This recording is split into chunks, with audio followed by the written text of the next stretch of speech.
Goku had a dream. Goku dreamed that he was about to fight the god of Super Dragon Balls. Goku was excited for the battle until the image of the god of the Super Dragon Balls disappears in front of him. Goku says, "What is that? Where is everyone?" Back to current times. Goku's house. Goku wakes up from his dream and says, "What? What's happening? I was sure I was about to fight the god of the Super Dragon Balls.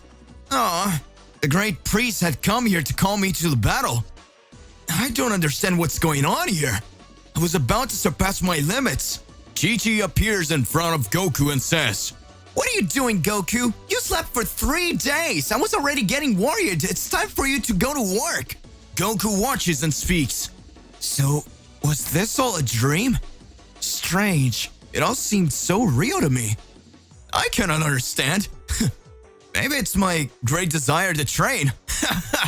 At that moment, Goku begins to have his routine in his normal day and is just reflecting everything that was going through his mind. Goku remembers that he was about to fight the god of the Super Dragon Balls until the moment when Goku speaks. This is all very strange. Did I live some kind of illusion? Everything felt so real. The High Priest was trusting that we would defeat that guy. We had been tasked with defeating a god. I was getting excited for the battle. I cannot understand. At that moment, a great light appears directly on Earth next to Goku. Goku speaks. Is this also another illusion? Is this also some kind of dream? At that moment, Beerus, the Destroyer, and Whis appears in front of Goku. Goku says, "Oh, Mr. Beerus, Mr. Whis, what are you doing here? The day of our training had not yet arrived. I wasn't prepared to go back to training with you." At that moment, Beerus looks seriously at Goku and speaks. "Did you have any kind of weird dreams last night, Goku?" Goku looks seriously at Beerus and says, "I knew there was something behind it. It was very real.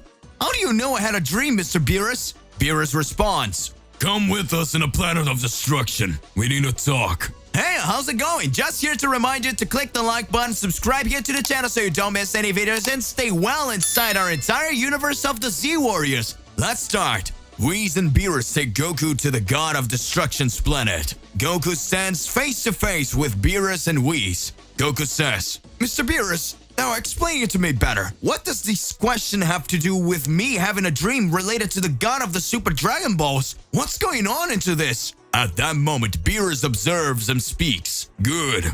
There's something we're all trying to figure out too, Goku. All gods have dreams related to other gods. The great priest had summoned us this morning just to say that something strange was happening after a temporal rift was created in the center of the galaxy of all universes. Various versions of the God of Destructions we already know, and some other formerly powerful beings are emerging from this rift and disrupting other timelines. Many disturbances began to be created in other timelines a few days ago. What amazed everyone was that several beings began to cause the greatest destruction, and one of these beings was a version of Son Goku." Goku gets scared and says, "What?" Whis watches and speaks.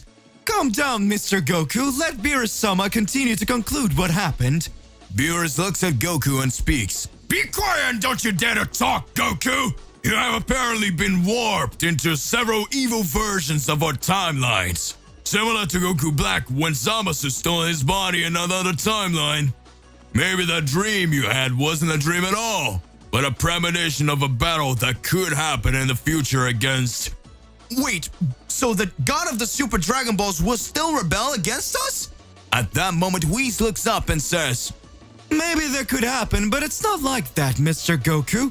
Things here can change in a somewhat intense way. When we talk about changes in timelines, we know that often what happens in another future does not change the past of another timeline. When Trunks killed the androids, or even all of you were killed in other timelines, nothing happened in the timeline in our timeline. However, the problem would be if an extremely strong god wants to manipulate those issues. The multiverse is infinite. A god who knows this wants to manipulate time. He can become the ultimate existence of everything. Since all of them had similar dreams, someone might be wanting to get involved in all of this. The god of the Super Dragon Balls of this universe, to this day, no one knows his whereabouts. But from what I could study in other timelines, the Super Dragon Ball's god has been causing great complications. And unlike this universe, that Zeno-sama himself is taking care of everything. In other timelines, the god of the Super Dragon Balls is one of who takes care of all the senses.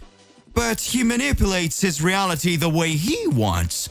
Just like all the gods of destruction we know here in this universe respond to Zeno-sama. In other timelines, those who are taking care of all things are the gods of the Super Dragon Balls alongside the other gods. What does that mean? You must be wondering what they can do, right, Mr. Goku? Goku is just watching without understanding a thing. Whis responds, well, the answer is very simple, actually. Having even more power than Zeno-sama alongside the other gods of destruction, they can just take control of all this, and it would change the virtue of things and the essence of everything. After this is shown, you can sense and feel that all other timelines can be eliminated. If in a main timeline the desire of the creator of everything ends up coming true, well, we don't know to what level the powers of the gods are in which other gods are involved in this, but that would leave a task for a mortal to accomplish. The gods, by rule, could not fight another god from other timelines without authorization. That's why we thought of the mortal who performed the best in the Tournament of Power. Maybe it wasn't a coincidence that you had this dream, Mr. Goku. At that moment, Goku starts watching and says, what makes you think even though I trained and raised my Ultra Instinct even more that I could still be able to become as powerful as other gods? At that moment, Beerus observes and speaks. Well, you did manage to get much stronger, Goku. But still, after everything that happened, you were the only mortal who had this dream. As if you were being chosen for something. As we speak, several alternative versions of you and other beings exist. If you manage to get that call, some anomaly is occurring through your body, so surely your powers have increased much more according to your past memories. At that moment, Goku tries to understand and speaks. But Mr. Beerus, I'm not feeling any different in my powers and I can't see anything changing in my body. Is your reasoning really right? Did I really get stronger just from that? At that moment, Beerus advances towards Goku and speaks. Now we're going to do the test. Beerus activates his Sakai energy and charges forwards to hit Goku. Goku activates his Ultra Instinct and speaks. Wait, Mr. Beerus, don't do that. We don't even know what might happen. At that moment, Whis laughs and says, Lord Goku, if I were you, I would really look to dodge all these attacks because Mr. Beerus is fighting in a ruthless way and if you flinch, he might kill you. At that instant, Beerus begins to observe and speaks. Come on, Goku, show your powers soon. Show that you're capable of. No. Come on, Goku, show your power. Show what you're capable of. I want to see how high you can go. Please know that my power level is far beyond anything you can think of with all your imagination. So come on, show your power, otherwise you will die here. At that moment, Goku tries to fight Beerus and says, I'm not feeling any changes in my body. I can't really do anything. Mr. Beerus is too strong even for my Ultra Instinct. At that moment, Whis launches a great energy on Goku, causing his body to become paralyzed. And at that moment, Beerus advances and pierces Goku's body. Goku watches and speaks. Mr. Beerus, why did you do that? At that instant, when Goku was lying on the ground, Goku begins to see the image of Zeno-sama in front of him. Goku says, Zen-chan? Zeno's voice speaks. Goku, you are capable of everything. You are capable of defeating anyone. After all, you are Goku, the sane but powerful. At that moment, Goku begins to recover his energy and the planet Beerus begins to shudder more and more. That moment, Goku begins activating a new transformation. His body begins to turn blue and his hair turns white. At that moment, Whis observes and speaks. Just as we think, Lord Beerus, he activated the God Killer transformation. Beerus smiles and speaks. That power is astronomical, so it really was true. Beerus creates a huge blast of energy and prepares to attack Goku. Beerus says, "Incredible, Goku. Now receive this. This will be my final blow." At that instant, Goku directly attacked Beerus. In the blink of an eye, Beerus is thrown away and falls to the ground all bruised. Beerus says, "Impossible! How did he manage to get here so fast with just one punch?" Beerus had his guard down and fell to the ground. Beerus didn't expect Goku's power to be so high. Goku dashes in front of Beerus. Goku arrives in front of Beerus lying on the ground. Whis says, "What will Mr. Goku do?" At that moment, Goku, even with a different appearance, he speaks in his normal voice and says, "I don't know what's happening to me, Mr. Beerus. My body's totally different, but it seemed that this time I defeated you. Calm down, you didn't know about my power either. In fact, I didn't even know how I got it." At that moment, Goku in his God Killer form felt a great shudder inside his body and says, "What's going on with my body?" At that instant, a great light appears directly on Beerus' planet. The great priest and Zeno-sama appear in front of Goku. Beerus lying on the ground and Whis watches and talks. "Zeno-sama is here, but how?" Zeno says, Goku, you're different. We need to talk to you. You're coming out named the new God Killer. Goku had defeated Beerus the Destroyer with great ease. Beerus had let his guard down because he didn't think Goku's power would increase so much. After showing his power level and all his God Killer energy, Goku managed to reach an unimaginable level. The true transformation, Goku's power, was shown. At that moment, Goku was close to coming face to face with Whis. Whis kept watching and saying, "So that's it, Mr. Goku. Your powers have increased so much that you are now able to start wanting to challenge even the angels. What should you call this new transformation of yours? The Devastating? Or some other name? I confess that after seeing all your training, I am very proud to see that my pupil managed to demonstrate all the evolution of Ultra Instinct. This without a doubt is a power that many want to have. Many believe it could be a big problem in the future. What will you want to show in front of it?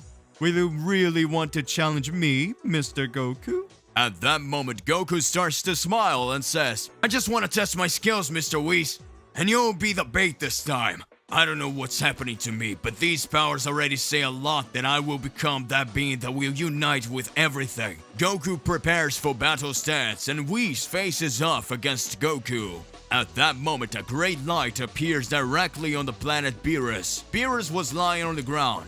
At that moment, Zeno-sama's voice appears. Zeno-sama says, Goku, you have blue skin. How cool. Your body color is the same as mine. Does that mean we're more than friends now? At that moment, the great priest and Zeno-sama's two guards were there. Goku starts to smile. Zeno-sama speaks. Glad you're here. I finally found you. We need to talk, Goku. The one who had shown diverse skill and managed to increase his powers more and more. One who has achieved the God Killer transformation and surpassed the maximal level of his power. The mortal who managed to defeat Beerus defeated him. Son Goku, or saying God Killer. Everything that had been shown caused some questions to be created. How did Goku have a dream and all the other gods of destruction have the same dream about a specific cosmic entity? What was being hidden behind all this? Something was yet to be revealed no matter how catastrophic it was. What's going on? Who is really behind it all? Why are Zeno-sama and the great priest behind Goku? Zeno-sama is face to face with God Killer Goku on planet Beerus. Goku starts to smile and says, "Mr. Zeno! I was about to raise my power even further and start testing my new skills against Mr. Whis. I don't know what happened, but my body managed to achieve a transformation that I never imagined that I could. When I activated my Ultra Instinct, I felt simply a much greater power coming from me.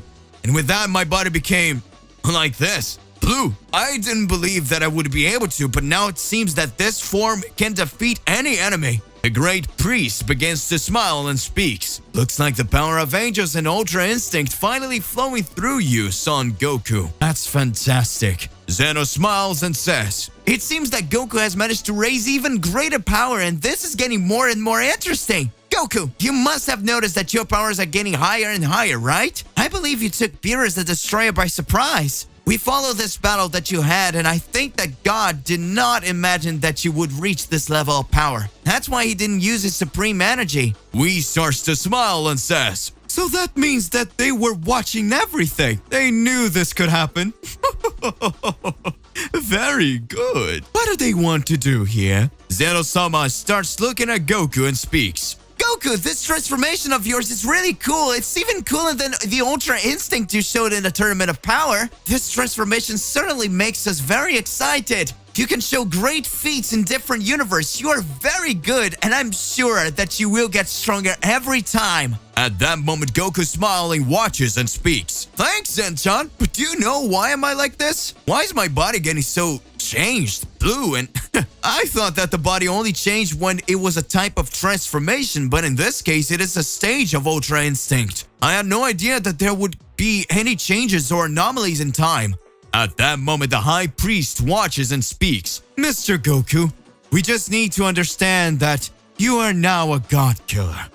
Here we have two Zeno-samas, Zeno of the present and Zeno from the future of Trunks, who, by the way, erased the entire universe itself. Trunks' timeline that had been created and all destroyed by Zamasu and soon after by Zeno from the future for some reason was brought back. Someone has managed to bring that timeline back, and several enemies and gods of destructions are collapsing. Several gods decided to cause the greatest catastrophe in the timeline. Someone with power similar to or even greater than Zeno-sama himself is preventing future Zeno from erasing everything that happened there. So the gods of destruction are prohibited from fighting gods in that. At that moment, the Z warriors of that timeline are totally weak, and other universes already have several catastrophes happening. This is all because of the gods who are taking wrong actions. This time, Lord Goku would have to fight Beerus and other warriors from other timelines. You have a mission now, Mr. Goku. As a true God Killer, you will rebuild all these lines of the universe. Goku is impressed with such responsibility that is brought and says, "But why would I have to do that, Daichi-kan?" At that moment, Whis watches and speaks.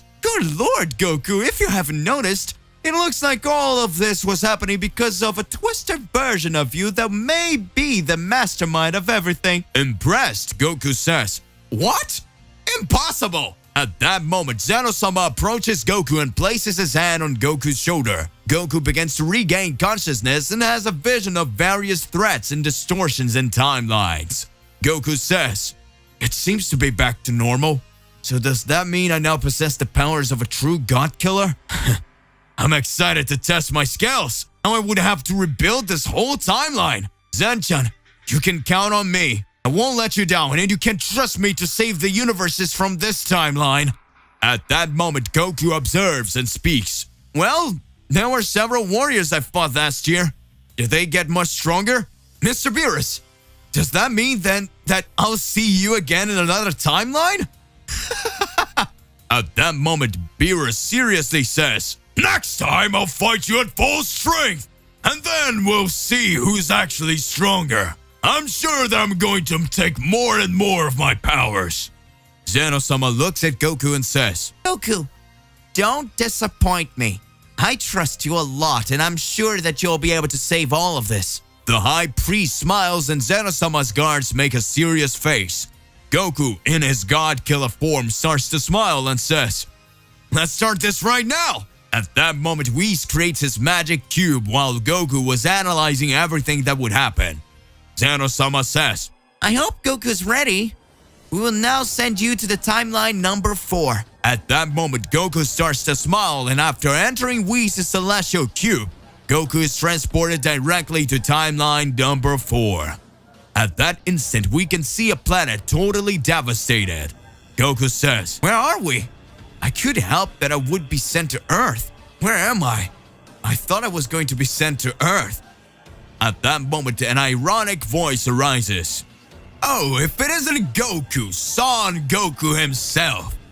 What happened to you? Your skin is different, but that doesn't matter. If you're here, it must be a gift from the gods. I have the right to eliminate you then." Impressed, Goku says, "It's not possible. You're alive?" Goku God Killer. Upon reaching that timeline, he is faced with something that leaves him impressed. Looking around him, he sees the wreckage of a planet and some particles passing before his eyes. At that moment, he feels a presence that makes his whole body shiver. Goku clenches his fists and looks back, when suddenly a voice with a tone of irony begins to say, "Let's see if it's not Son Goku. After all, what is happening to you? His skin is different, but that doesn't matter. If you're here, it must be a gift from the gods. I have the right to eliminate you." Impressed Goku says, "It's not possible. Are you still alive?" Goku stares at that being that makes him feel the sweat running down his face. At that moment, Goku is sure and replies, "You are black. You are different than I remembered. Your form is not the same anymore.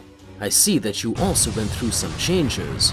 Seeing there in front of him the presence of a known enemy, which not even he could defeat alone, Goku was different and he knew that his powers were infinitely greater. However, the powers of his enemy were completely different. At that moment, Black gets a little closer to Goku and says, "I can really see that your powers have changed and grown a lot. However, as you may have noticed, I am not the same as before either." Goku then replies, "What are you doing here?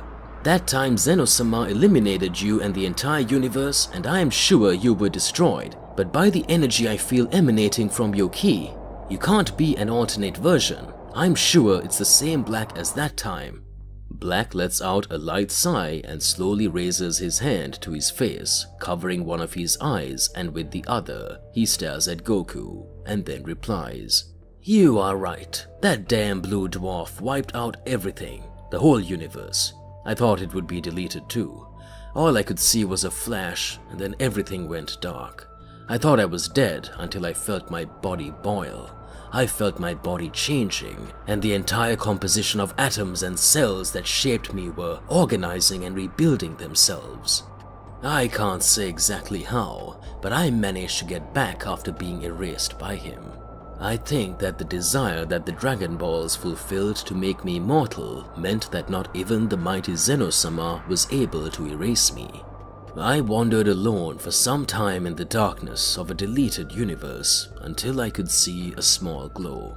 Lost in the immensity of space, at that moment I realized that the only thing that is more absolute than the gods themselves, more absolute than any force or power that may exist, is time. At that moment, I found the Ring of Time. Goku, with wide eyes looking at that imposing figure in front of him, cannot understand what he has just heard and is wondering. But how? It's impossible, isn't it? Black, with fury at that moment, exclaims, "You are Goku. You and your friends tried to finish me off, but I prevailed. Zeno-sama tried to exterminate me, but I survived. And now, thanks to the Ring of Time, I managed to travel between timelines. I managed to acquire powers and abilities that not even the gods obtained. Yes, Son Goku, I became more than a god. I now control gods from multiple timelines. I can manipulate space-time as I please. And I, with Goku, can fulfill my goal and carry out my plan to exterminate all mortals of all ages and all universes. I can destroy everything just like I did with the planet Earth of this timeline. And now, I can destroy you." Goku looks at the wreckage of the planet and realizes what was happening. At that moment, he didn't know what else he could do, but he had to do something. His aura begins to expand, his power makes the entire solar system in that timeline shudder, and then Goku smiles. "I cannot believe. I won't forgive you for destroying the planet. I'll end you. This is the chance I've been waiting for to test how far my powers have come. Now I can find out what I'm capable of doing with this form I've achieved." Black responds with sarcasm. "Insignificant Saiyan traveled through all possible eras, transcended time. And I don't need to fight you now. I know what you want most right now is to fight me, but I won't give you that honor. Remember what I just said? I control the gods themselves now."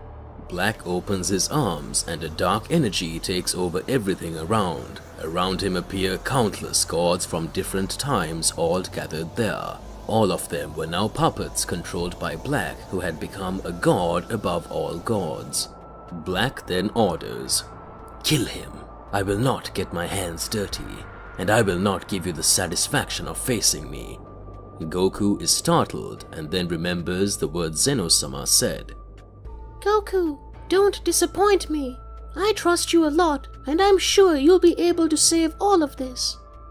There, Goku begins to understand what the High Priest meant by calling him a god killer. His ki explodes and his energy starts to overflow. Black smiles and watches as he does. One of his puppets, a god of destruction, appears behind Goku holding him while several others advance towards him. Goku receives a few punches in his stomach and then an elbow to the head, throwing him away, facing another god who hits him with a punch. He was being hit from all directions and didn't even show a reaction. Black, looking at that scene, lowers his head and with a smile on his face says, "What a puny power you got. I will leave. I need to conquer other timelines. Son Goku, you will always be a disappointment. Goodbye." And surrounded by mysterious energy, a portal appears in front of him. Black walks slowly. When entering that portal, he disappears. Goku continues to be hit, being thrown from one side to the other until he slowly closes his fists and throws a punch, which hits one of the gods that attacked him. His attack was so powerful that it made the stars around him scattered across the universe to move. He dodges and then hits a knee on another of his enemies that simply disintegrates the overwhelming power that Goku possesses at that moment, makes the gods that surrounded him panic with such skill. They all go up to him at once, cornering him, making a circle that traps him. They stretch their arms, pointing their hands at Goku, and everyone says, "Hake!" Goku cannot understand how Black was there, how he managed to control the gods of various eras, what other skills he had achieved traveling through several different eras, and how big Black's true power was. Amidst various doubts and surrounded by hundreds of gods who wanted to end him, Goku closes his eyes, and at that moment, his body begins to emanate a light that causes those energies of destruction to begin to dissipate. One of the gods who was facing him begins to say, "Who is this guy? It can't be."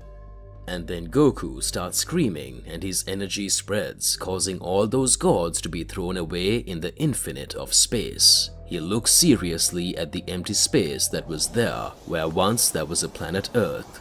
At that moment, he says with hatred in his heart, "I will hunt and destroy you, and I will end every god you put in my path. I will meet you between dimensions, and I will cross time itself, but I swear I will end you." Suddenly, Goku feels his powers weakening, and then the glow surrounding his body begins to fade. He looks around and says, "What is happening? My powers are rapidly diminishing. I'll end up passing out and wandering around in space. I need to find some planet where I can recover my energies." Goku needed to make a plan to find out the whole truth about Black, who had just returned from the dead, and then head to a planet that was nearby. Supreme Palace of Black. Black sits on his throne, takes a deep breath, and looking at his army composed of angels and gods from countless timelines and realities says, "It's time to create my own reality, to become the one above all that ever was." All the angels and gods kneel, and he lets out a slight smile. A new Saiyan empire begins to form.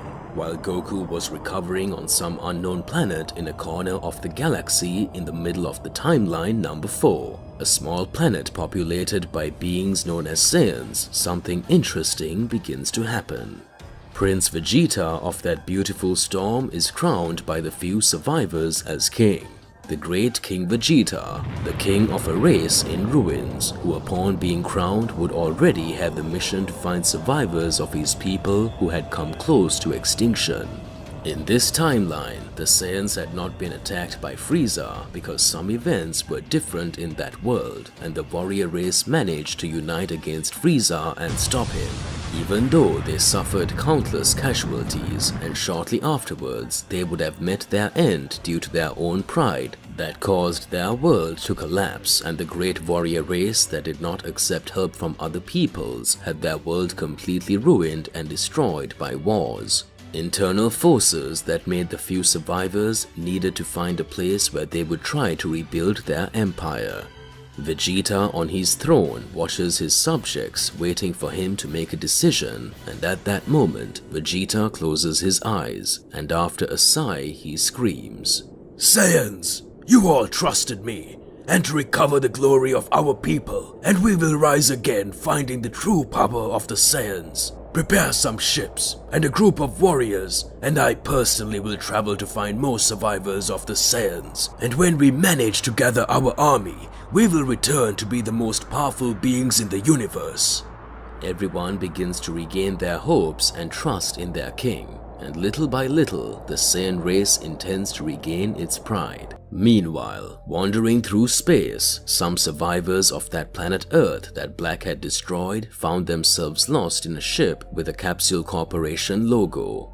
There, some well-known figures were discussing what had happened. At that moment, we realized that some Z warriors were still alive in that timeline. Bulma, Piccolo, Gohan, Kuririn, and even Dende were among the survivors.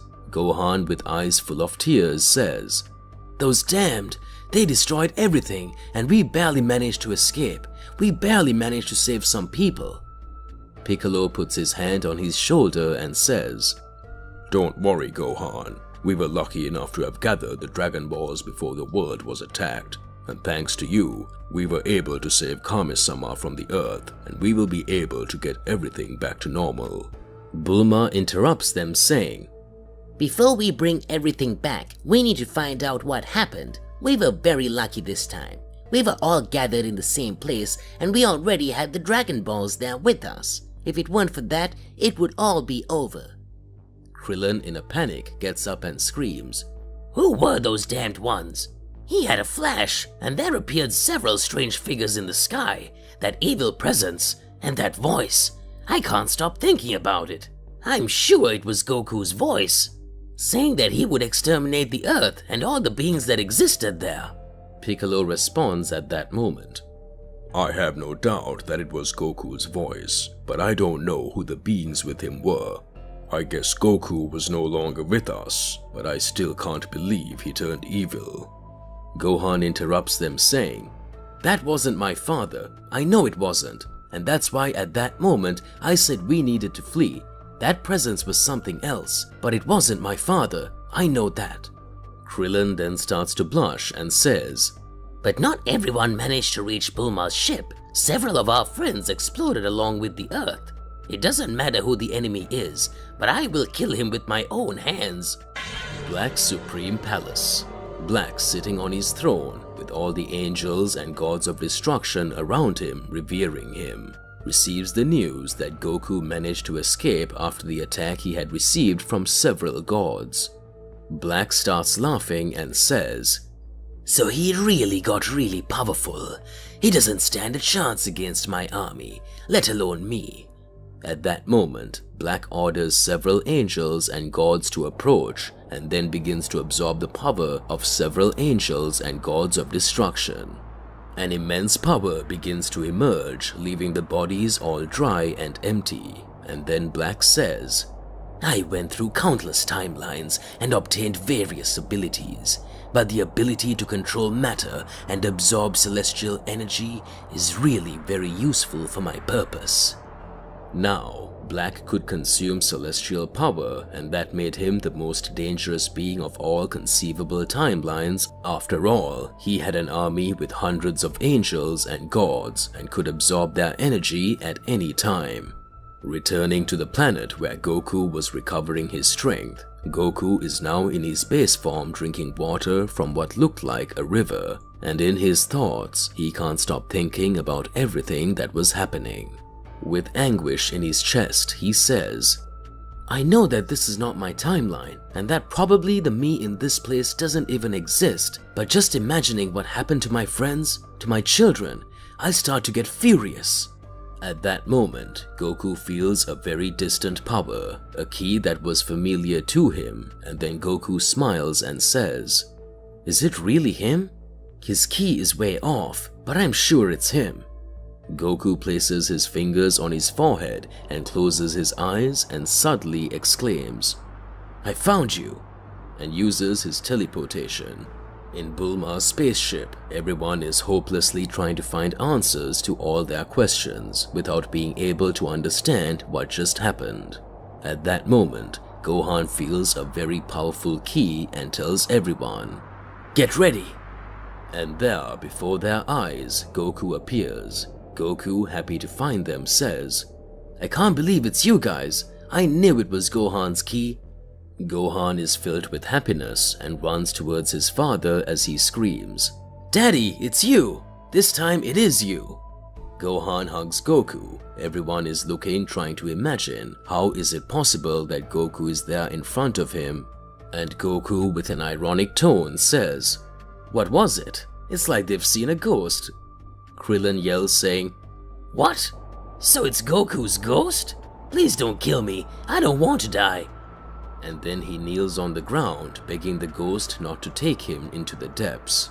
Goku starts laughing and everyone laughs too. Goku says, "Get up, my friend. I'm not a ghost, but I imagine that myself from this timeline has died. That's why you had this reaction." Goku's happy face disappears quickly and he looks seriously at his friends who stare at him, until Piccolo asks, Goku, why are you looking at us like that?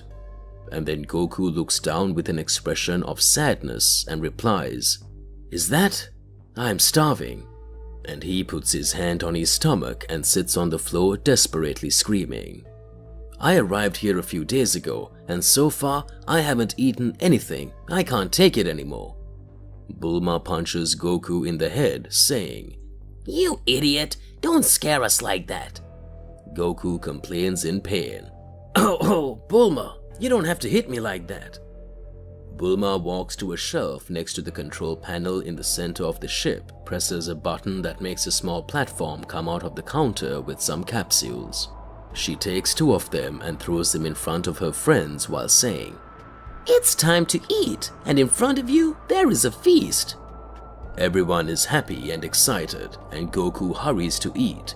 For a moment, they managed to forget everything that was happening and began to eat to recover their strength, while everyone ate and for a brief moment put aside the previous events on the new planet of the Saiyans. Vegeta wore an outfit like his father's. One of his subjects approaches with the crown in his hand, saying, My king, you forgot to wear your crown.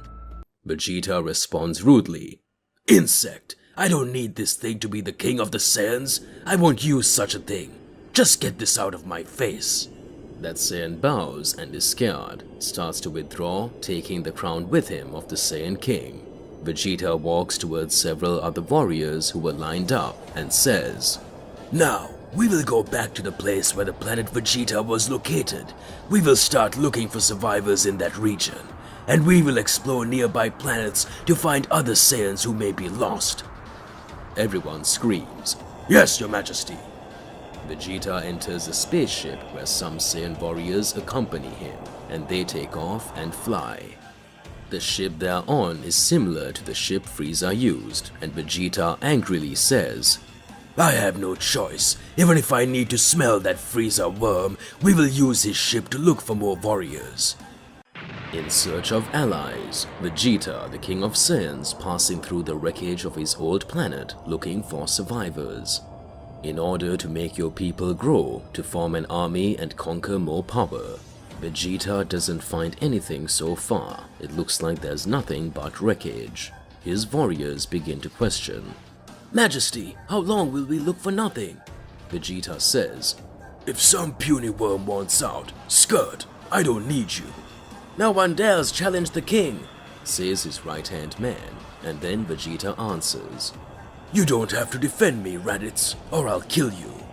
Raditz, a warrior no one trusted. They called him weak and useless, until Vegeta decides to give him a chance. Since then, Raditz has become the king's right-hand man. Far away in the middle of space, the King of Saiyans sees one of the moons of his former planet. Resolved to check out the survivors there, they then land the ship. They don an outfit which allows them to breathe outside and begin the search for some vestige of fighting power. Vegeta's scouter begins to detect an unusual power, but inferior to his. The king speaks at that moment.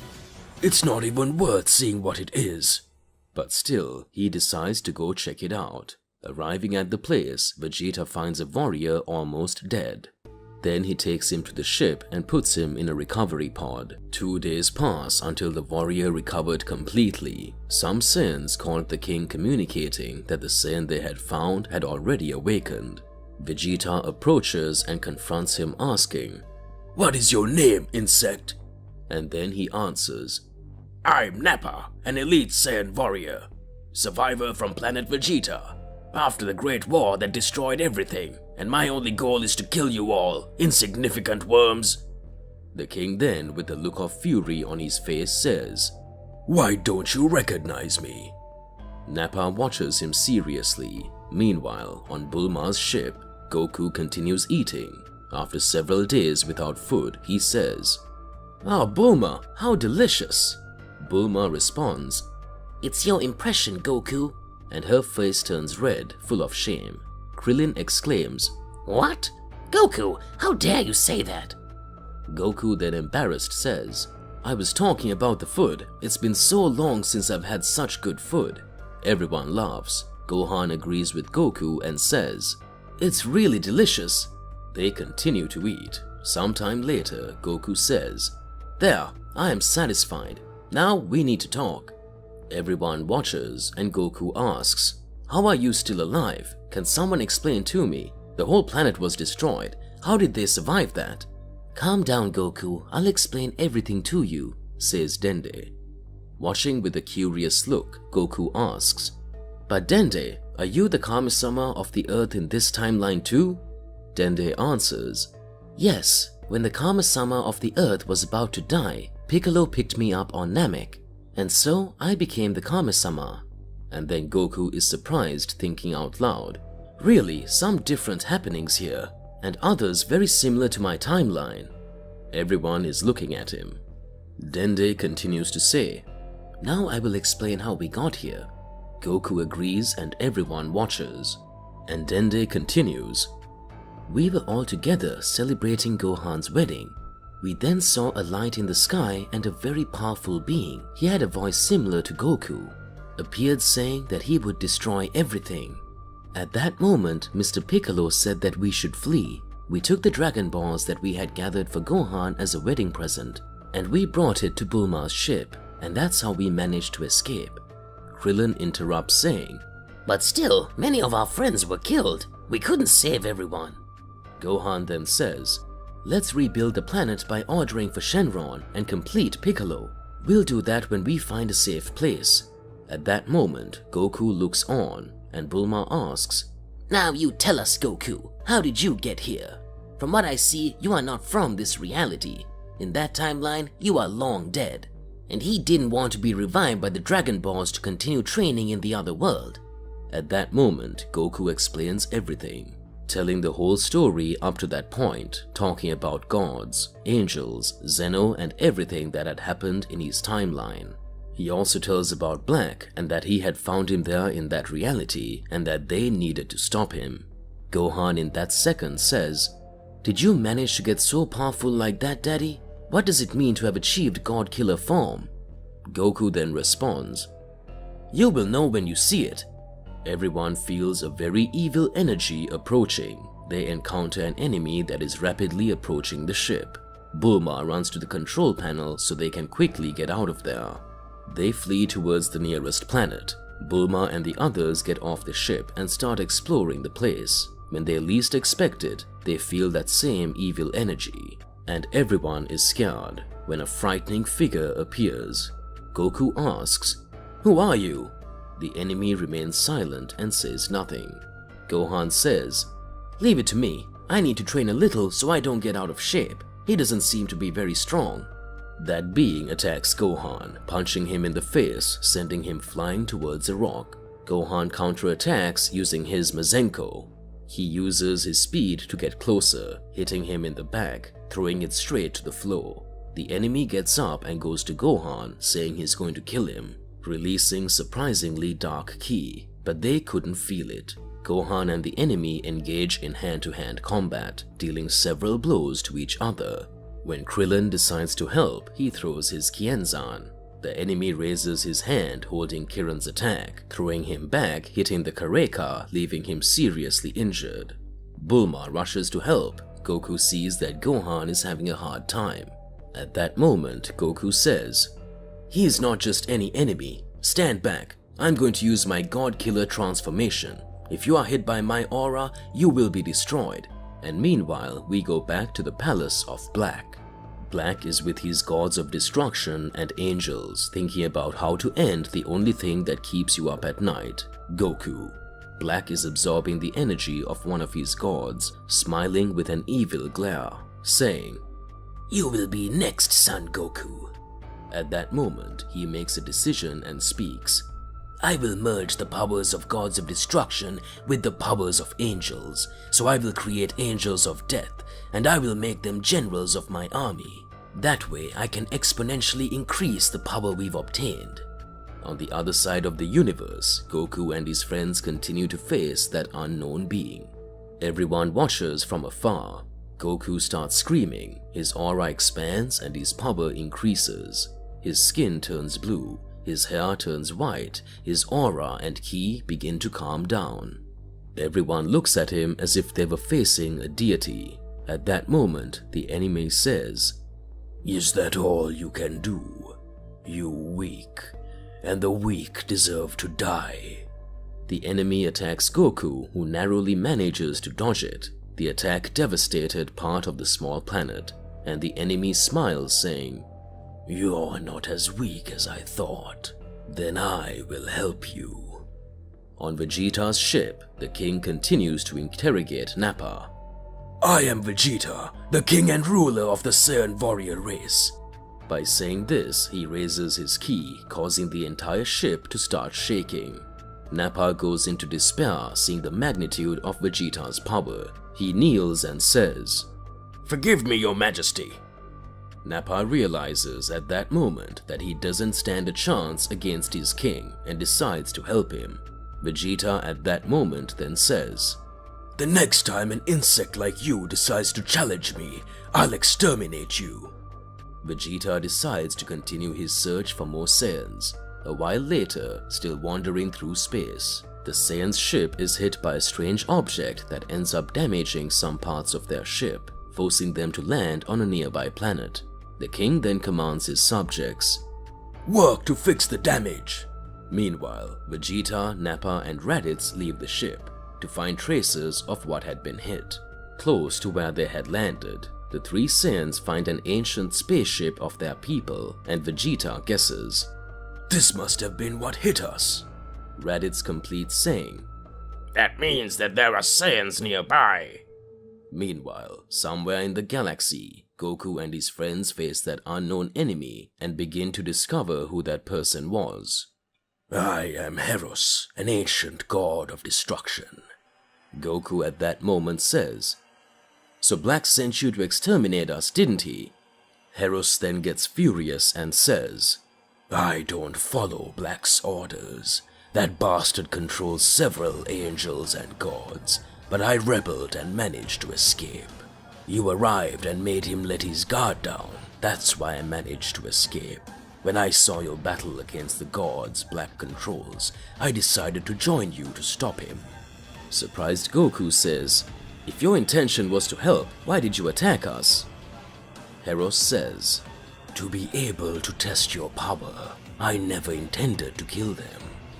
Goku responds, "You almost killed Krillin and Gohan. How do you want to help us if you're trying to kill us?" Heros then comes back to say, "As I said, I didn't mean to kill them. If not, they would already be dead." A new Saiyan Empire forms. In his search for Saiyan warriors, Vegeta is forced to land on an inhospitable planet due to an object that has caused some damage to his ship. Upon arriving on that planet, he finds a Saiyan space capsule. and they begin to search for any more survivors of their race when he feels a very strong energy. His scouter detects immense fighting power. He feels a frightening power of struggle. He decides to go after it to find out what it was about. The king calls Raditz and Nappa. The three of them go after the mysterious force. Arriving there, they're faced with a Saiyan, lost in that broken world. Vegeta says, "Who are you, Worm?" "My name is Broly," answers the Saiyan, and then asks, "And who are you?" "How dare you address the king directly? Have more respect or I'll kill you," says Raditz. "Calm down, Raditz, and only an insignificant insect speaks to the king." Broly asks, "King? What king?" Vegeta responds, "The king of the most powerful race in the universe." Seeing that Broly's powers were amazing, Vegeta says, "From now on, you will be part of my army." Broly ignores him and remains silent. Raditz screams, "How dare you, insolent worm!" Vegeta asks Raditz to stay calm and continues to say, "You couldn't stand to face me. His powers are much greater than yours or any other Saiyan warrior. I will face him." Vegeta attacks Broly with several blows at incredible speed, which seems to have no effect. Broly starts to attack back and Vegeta couldn't defend himself. Vegeta realizes he didn't stand a chance against Broly, that starts hitting him with several attacks. Nappa and Raditz attack Broly in order to protect the king. Broly defends himself from several blows that are thrown at him and retaliates with several more blows. The three warriors are impressed by Broly's violence and brute strength. Vegeta wonders, how could such an insignificant low-class insect possess a power greater than mine? Vegeta concentrates all his ki to attack him. Broly realizes what the king is doing and takes the chance and uses his speed and fires at the king, giving a blow that hits his stomach, causing Vegeta to spit blood. "You goddamn cockroach," says Vegeta. "You worm! I'm going to finish you off!" Vegeta attacks several times and starts screaming, "I am the king! Bow before me!" "Broly, you don't understand anything!" Meanwhile, on another planet in the galaxy, the god of destruction decides to ally with the Z Warriors. Goku, Piccolo, and the others decide to accept that being's help and decide to train to become stronger. But the planet where they are is small, and with the fight they had previously, they already destroyed part of it. So Piccolo suggests to them that they should go to his home planet. Bulma and Day agrees. So Bulma adjusts course and everyone goes to Namek. Planet Namek was relatively similar to planet Earth, the difference being that on Namek the water was clean, the air was clean, and the cities were clean, not polluted like Earth's. The journey to Piccolo's home planet begins. Meanwhile, the planet between Saiyans continues. Vegeta doesn't have enough strength to face that monster called Broly. Anything he tries to use is easily repelled. Vegeta was already out of options when he suddenly fell to the ground. And with eyes full of tears, he says, "Damn you! That's not possible! I am the king, a high-class warrior! My powers are unmatched!" Broly, seeing that scene, approaches and Vegeta continues to say, "I will not allow my race to be annihilated. I swore to all my subjects that I would find survivors and that we could rebuild the Saiyan Empire." At that moment, Broly starts to feel his Saiyan spirit differently. Seeing his king on the ground, something touched Broly's feelings, and Broly then says, "For as long as I can remember, I've been lost on this planet. My father, Paragus, died a long time ago, and I was left here, alone, without a family, without friends, with nothing but myself. I don't know what empire you're talking about, or what warrior race is this you're sworn to protect. I just know that something about you makes me feel like I'm not alone anymore." At that moment, Nappa and Raditz observe and manage to see that their king is Vegeta. The proudest Saiyan to ever exist loves his people. In his own way, he loved everyone, and that he was willing to swallow his own pride to defend them, and that nothing could stop him from doing anything possible to regain the glory of the Saiyans. At that moment, the two soldiers kneel in front of the king and Raditz says, "Majesty, forgive us. we will become strong, stronger than anyone. We will be the most powerful warriors in the universe. And together we will be able to rebuild the Saiyan Empire. This is our oath before the king. Meanwhile, in the kingdom of Black, who had already merged angels and gods, creating his generals. These will be my frontline warriors and then the most powerful beings in the universe. Their gods of death possessed incredible powerful abilities. The mix of angels and gods of destruction was unimaginable. One of the newly created beings approaches and says, "The Lord made us more powerful. Our powers are incredible. Now no one will have a chance to face us." Black, with a sadistic smile, says, "This is just the beginning for them. I intend to become the ruler of the universe of all dimensions, and all of you will be part of my reign, where there will be no more mortals and all inferior races will be annihilated. And it all came down to me, the most perfect being that could exist. This will be majestic. This will be beautiful." His angels, gods of destruction, and his new general shouted long life to the ruler of all universes. Black's plan was to become the one above all that exists, and all of his servants who were incredibly powerful were ecstatic with his ambition and would help him achieve such an evil goal. Inside Bulma's ship, Goku approaches Krillin and the two start talking. Goku then asks, "What do you hear with Goku from this reality?" Krillin responds, "He died a long time ago after we faced the Saiyans who attacked the Earth. Several enemies appeared and they became incredibly powerful, but it didn't last long. He had a very serious heart disease and ended up dying. We tried to revive him with the Dragon Balls, but..." At that moment, Goku asks, "But?" And Krillin continues, "But he was no longer in the other world. He had disappeared from there and we couldn't find him. Mr. Kaio said that he had gone to another place to train, and before we could make the request for Sherong, Mr. Kaio told us that Goku had asked us not to revive him yet, that we were supposed to wait 2 years, and when we placed the order, he still couldn't come back because he would be training in a place where we wouldn't be easy to come back." Goku is confused and says, "Wow, it looks like your Goku is more complicated than me." "But I'm sure if he says he'd come back, one day, he will come back." Goku responds, "I hope so.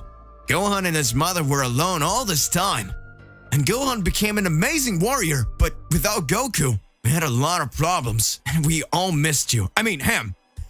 Goku gets emotional and very affectionate. He hugs Krillin and says, "You're an amazing friend, Krillin. Thank you so much for not giving up on me. Or rather the Goku of this reality. He's lucky to be friends with you." Back to the Saiyans. Broly looks at everyone there and says, "I'll join you." He kneels down and at that moment becomes a great warrior again, a really powerful Saiyan. The great King Vegeta had recruited someone splendid and was closer to achieving his goal. But the king didn't know if recruiting Broly was a good idea. After all, Broly's powers were amazing. And with these doubts, they continued their trajectory. King Vegeta was amazed, as he had found a Saiyan warrior with powers greater than his.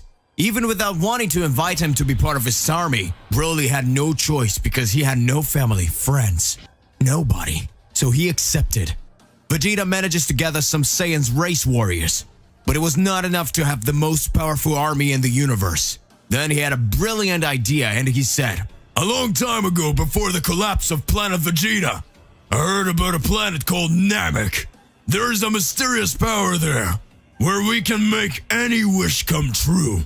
If we go there and find it, with that power we can revive all the Saiyan warriors and thus rebuild our Vegeta Empire. Then laugh!"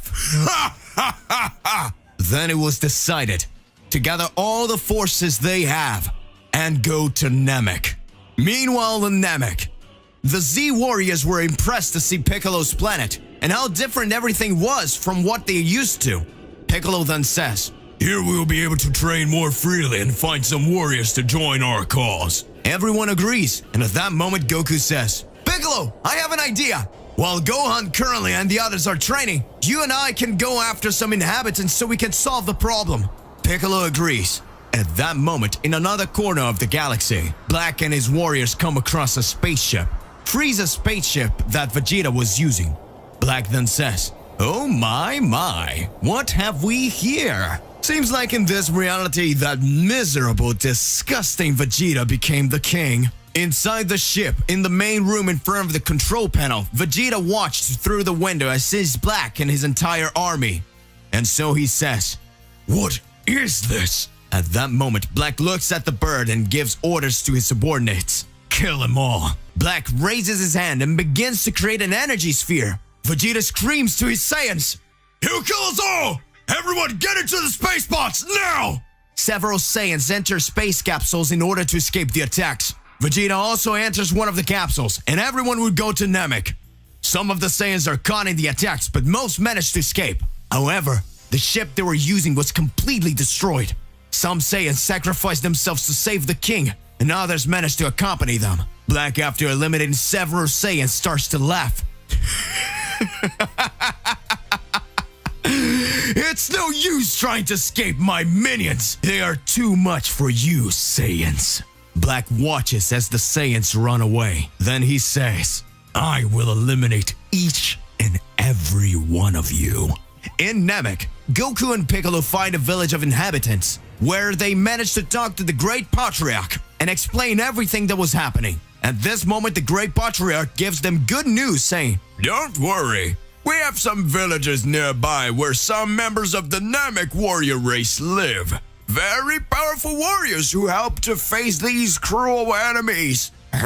We will gather the Namek Dread Spheres to protect them. And on this planet, you will be able to train freely." Piccolo starts to smile and he thanks the Great Patriarch. At that moment, Goku feels the key of Gohan and his friends and says, "I'll go to Gohan and the others to bring them here. Then I will go after the Namek warriors to call them for help."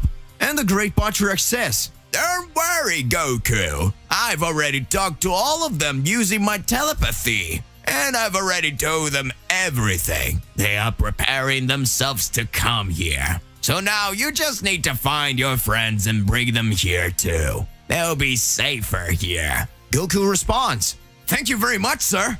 He puts his finger on his forehead and teleports away. Somewhere in the galaxy inside his space pod, an angry Vegeta says, "Damn, that damn thing appeared out of nowhere and destroyed the ships and several Saiyans. Who was that thing? And where did it get so much power?" Vegeta uses Scouter to contact Raditz and he says, "Get in touch with all the capsules and talk to all the surviving warriors. The plan remains the same. Let's go to Namek in search of the spheres. Then we kill that bastard." "Yes, your majesty." After that, Raditz communicates with all the Saiyans and everyone continues at full speed in direction to Namek. Black with his servants was simply roaming the space and looking around. Black then calls one of his generals and says, "I want you to find out right away where they all went." And so they go after. Black remembers something that makes him happy. And he says, thought out loud, "At least I managed to seal Zeno's father and the other gods from this reality. Otherwise I would have problems." Lucky for me, they were all gathered in Zeno's palace, so it was much easier to arrest them all at once. One of Black's Angel of Death approaches and says, "Master, I came to inform you that I located the fugitives. They are all heading to a planet called Namek, which is not so far from here." Black says, "Great, we'll go after them." His servants continue to say, "Sir, we have information that Goku was going there." Black then starts laughing. "Good, perfect. I will eliminate all this rubbish at once. Prepare all the angels and demon gods and generals. Let the war begin." Back in Namek, everyone is already gathered. Goku and his friends, the Namekians, and all the inhabitant warriors. Goku gets excited and says excitedly, "There are a lot of people here than I thought. I guess we'll have a fighting chance with that bastard." At this moment, Goku looks up and sees countless Saiyan space capsules arriving at the planet. Everyone gets scared and doesn't understand what's going on. Goku feels a familiar key and says, "That's Vegeta's key. With him together in the battle, our chances would certainly be much greater." Curling asks fearfully, "Vegeta, Is that the cursed one that almost destroyed the Earth? I mean, the one that Goku of our reality managed to defeat? And then Goku responds, yes, that's him. So it means that your Goku also leaves Vegeta alive. And Krillin says, yes, Goku let him go after expelling him from Earth. Goku then speaks to everyone. I'll go talk to him, and he will help us. That way, we can win. Using his teleportation, Goku goes to this place where the Saiyans landed and finds a new dozen warriors along with Vegeta. Goku looks at Vegeta and screams from afar, "Hey, Vegeta!" The king, when listening, does not understand what is happening. He observes and says, "Who is that insolent insect?" Goku goes to Vegeta and says, "Good to see you, buddy. I'm really happy to see you're alive here too. But it looks like you're a lot weaker than I remembered." Vegeta, with his furious gaze, looks at Goku and says, "How dare you be alive, and how dare you talk like that to the great King Vegeta?" Impressed, Goku says, "Wait, are you king?" At that moment, Goku is faced with something that leaves him surprised and screams, "Raditz, you're alive!" A furious Raditz approaches, grabbing Goku by the collar and says, "Kakarot, you fool! What do you mean when you ask me if I'm alive? Are you deranged? When Vegeta and I arrived on Earth to look for you, you managed to beat us and we left. Don't you remember?" Goku responds, yeah, got it. Okay, so, let me explain to you what's going on." After Goku explained everything that was happening and clarified that he wasn't Goku from that reality, everything started to make sense, because even if some events were similar, several things were different, so everything started to clear up. Vegeta couldn't believe everything he heard, but being a proud warrior of his race, he was happy to learn how powerful he could become. Obtaining the power of a Super Saiyan, surpassing these limits and elevating even more until reaching an almost godlike power. Even after listening to everything Goku had said, the king refuses to reunite with him.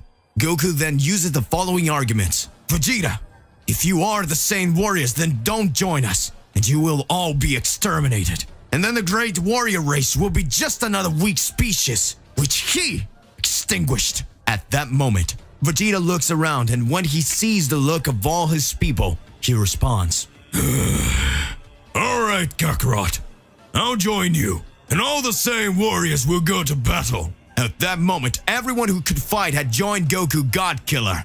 Now he had an army composed of Earthlings, Saiyans, and Namekians, and so hopes were restored.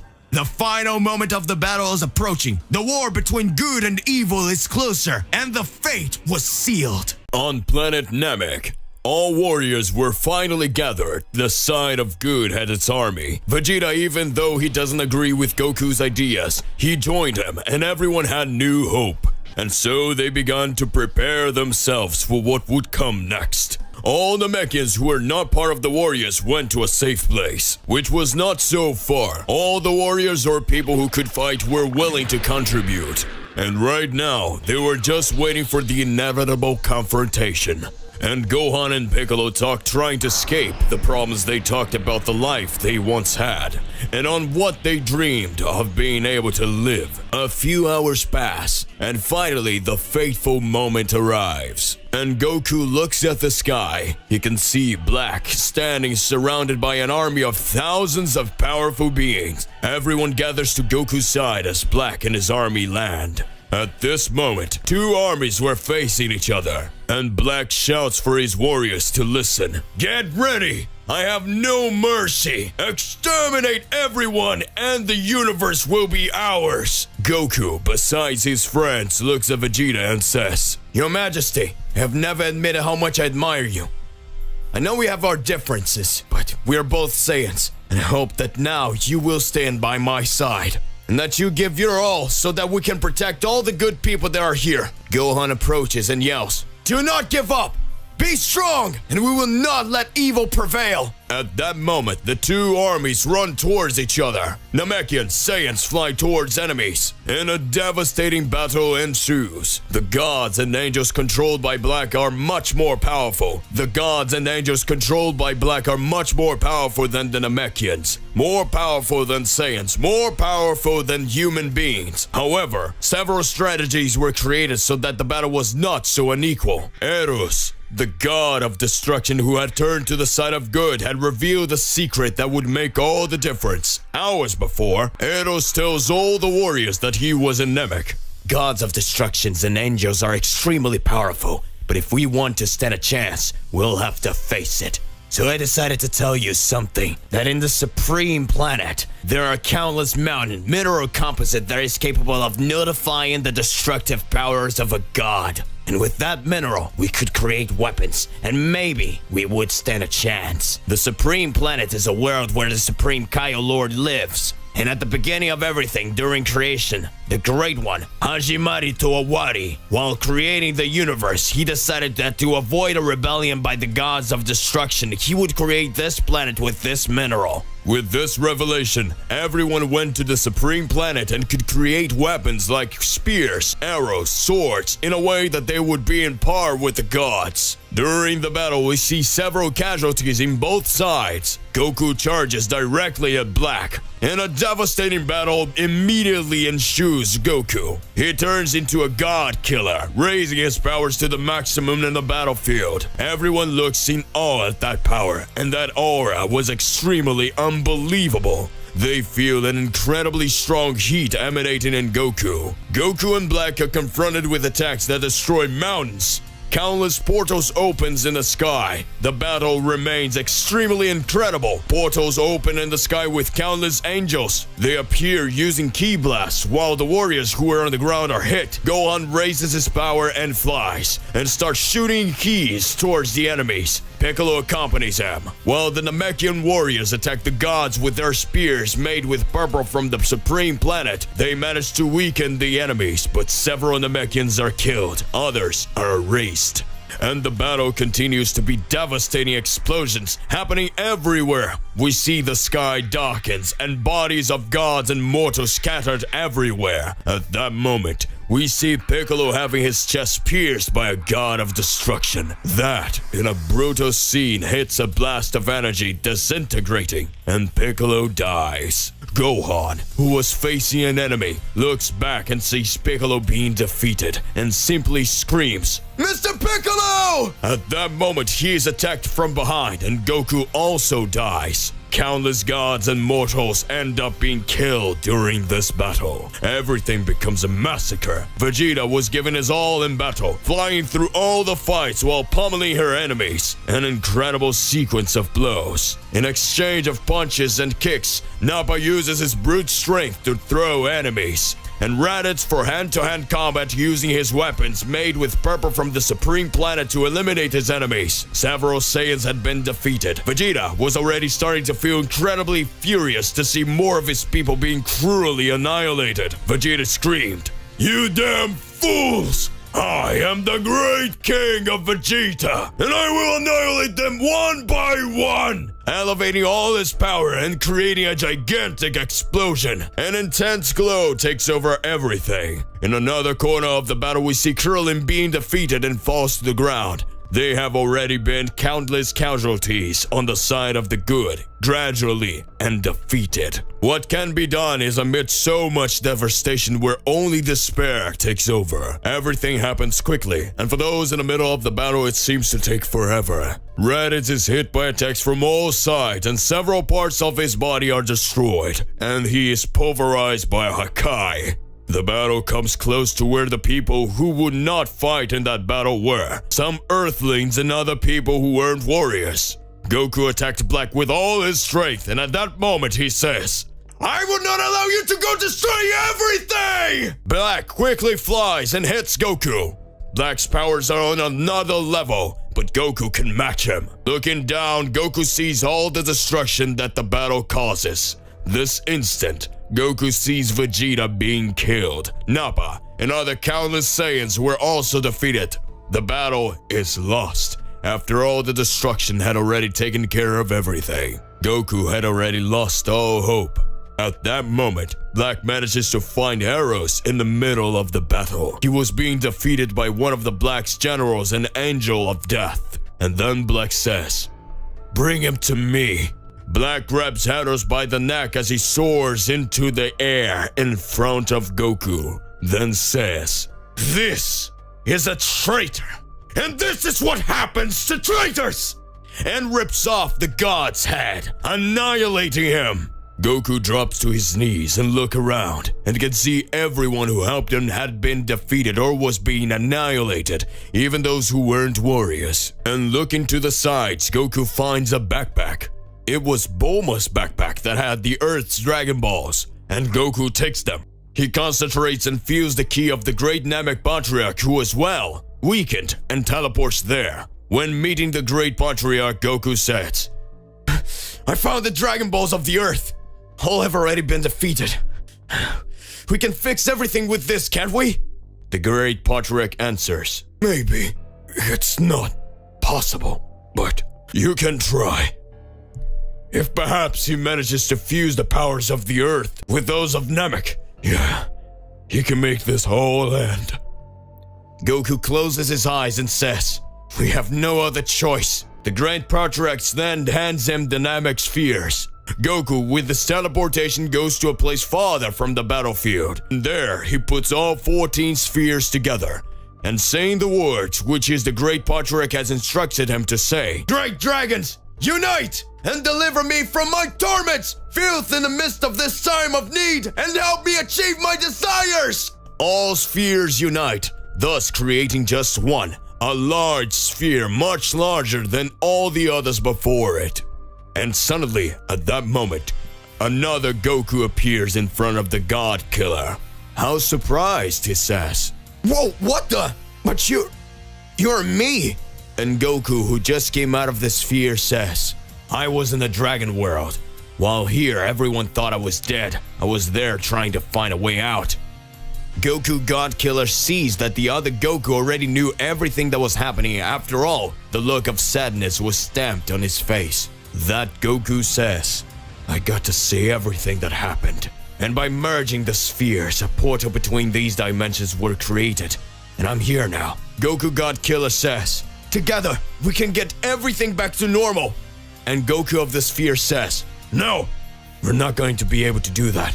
You haven't realized yet, but Black has created a seal on you that will prevent you from returning to your world. And the same seal he used to imprison Zeno-sama and other mighty gods. Zeno's great father in an eternal prison. And now, that reality is also yours, and it's all over for us."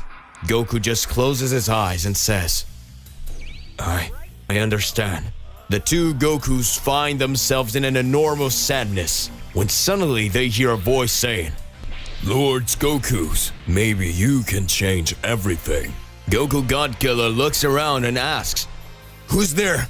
And the voice answers, "I am Zarama, the dragon god who created the Super Dragon Balls. And seeing all this destruction, I sacrificed myself so that you can get some of my power. That way, you can merge and you can become a deity, the most powerful deity that ever existed. And you can fix everything." God Killer and the other Goku stare seriously at each other. And Zarama says, "You will be trapped in this reality, but you will have unimaginable powers. And you will be able to do something by becoming one. Do you accept it?"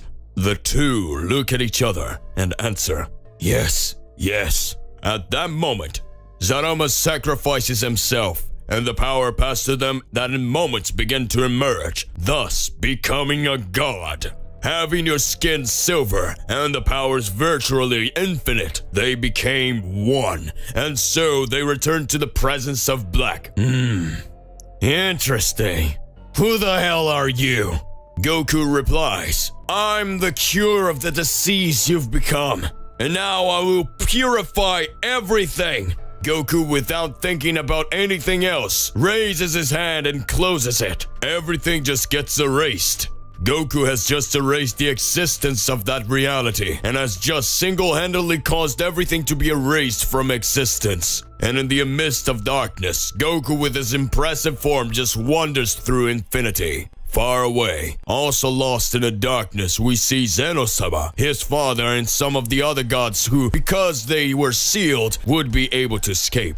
And they wonder what just happened. Some time passes, and Goku gets tired of wandering alone through the immensity of infinity. And in that moment he decides, From today on, there will be a new reality, and they will be sovereign. And Goku gets tired of wandering alone through the immensity of infinity. And at that moment he decides, from today on, there will be a new reality, and he will be sovereign. And as he opened his hands in front of them, a new reality filled with the universe begins to emerge, and everything that had just been erased and ceased to exist, now he would have another chance to renew himself. And so the story gets a fresh start. In the beginning, there was nothing. It was just darkness. In the beginning, there was nothing. It was just silence. In the beginning, there was nothing. It was just darkness, until out of darkness came light. And it was good. From the silence came the sound, and it was good. And out of nowhere there was the beginning of an infinite without end. And it was good. And from good came evil, so that there was balance. For without the shadows there would be no light, and it was good. And so the universe was born, and thanks to that sovereign creator of everything, life was born. And with life, the story begins. And with just a breath of light, in the midst of vast darkness, a new universe, a new reality will be just born. And Goku, after losing everything he thought he could save, caused everything to be lost, and after ages, it made everything appear again. And now he was the sovereign of all. Or at least he thought he would be. In a newly created universe that did not even have a name, the supreme gods of the cosmos awakened. The eternal entities that exist and will always exist awakened from their longest slumber. Eternity, time, infinity, death, judgment, creation, reality, chaos, space. They all arise together with Zeno and his father, Hajimari Toawari, the beginning and end. These entities reappear in any universe that would just be born because they are infinite. Beyond our Goku, believed to be the only existing entity of this universe. And so everything begins, an infinite cycle where he will become a sovereign entity. And in that way, he decided to create something else. In the midst of the empty space, everything restarts and life begins again. Several planets and several species, several people appear, and then the most awaited planet, Earth, appears. Goku feels instant relief. But at this moment, it was not yet time to return.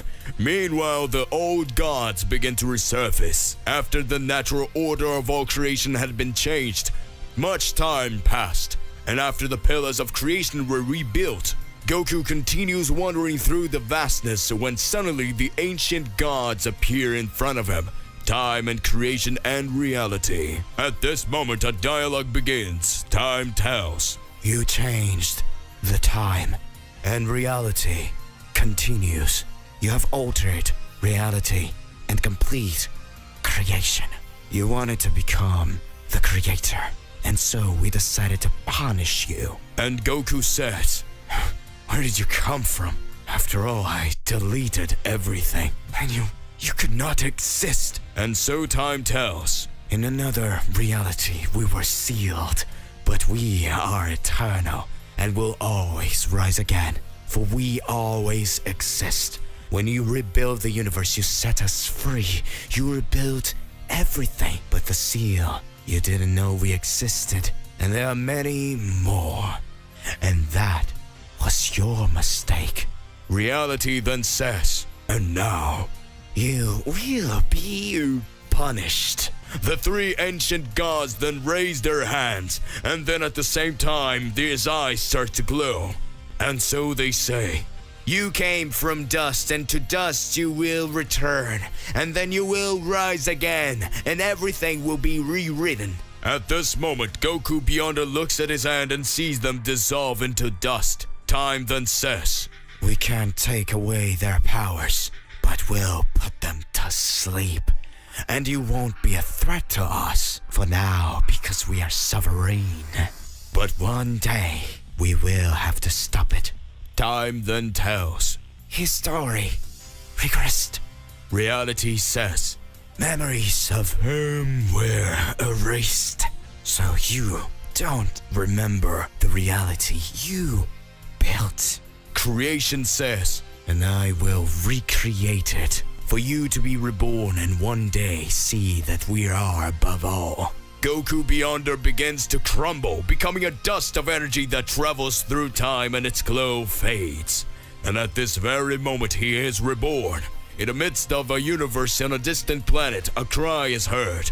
Kakarot was born. Kakarot is born on a planet called Planet Vegeta, the world of Saiyans, who is attacked by an evil monster called Frieza, the Emperor of the Universe. Kakarot inside a space capsule would be sent to a small blue planet called Earth, plus his father Bardock and his mother Gimme. They bid farewell to their little boy and send him ashore. The planet Vegeta and is destroyed and becomes cosmic dusts. In Kakarot land, he's given the name of Goku. Gohan's grandson, Goku made many friends and lived many adventures. Some enemies became friends. He fought survivors from his home planet.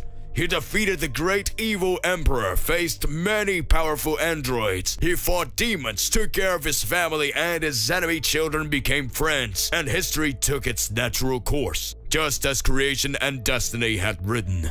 But not everything would be so simple. Destiny saved something for that reality, and so the ancient gods reappear. Goku and his friends become Earth's defenders. On a certain day, a god wakes up and goes looking for a legend that the ancients were proud of. The story of a good being who got rid of evil, being who was called God, a Super Saiyan God. But at that moment, the differences begin to appear that God was no longer the great and powerful Beerus, but yes, one of the ancient gods. More specifically, it was called Judgment. The god who judged the worlds to know if that world would live or simply disappear. This god was extremely powerful and was accompanied by an angel called Whis. At this moment, in the present time, the god thought of going after Goku, who, as always, grew stronger. After all, Goku might know something about the Super Saiyan God. However, the god knew that the one who is called Son Goku was really strong, as he knew exactly where to find him. But before going in search of Goku, he decides to meet with his brothers, the ancient gods. All the gods gathered to decide if this is the right time to stop Goku, or they would have to wait a little longer. Palace of the Gods. In the confines of the universe lost amidst of the darkness of the infinite immensity of the cosmos, a great hall is shown.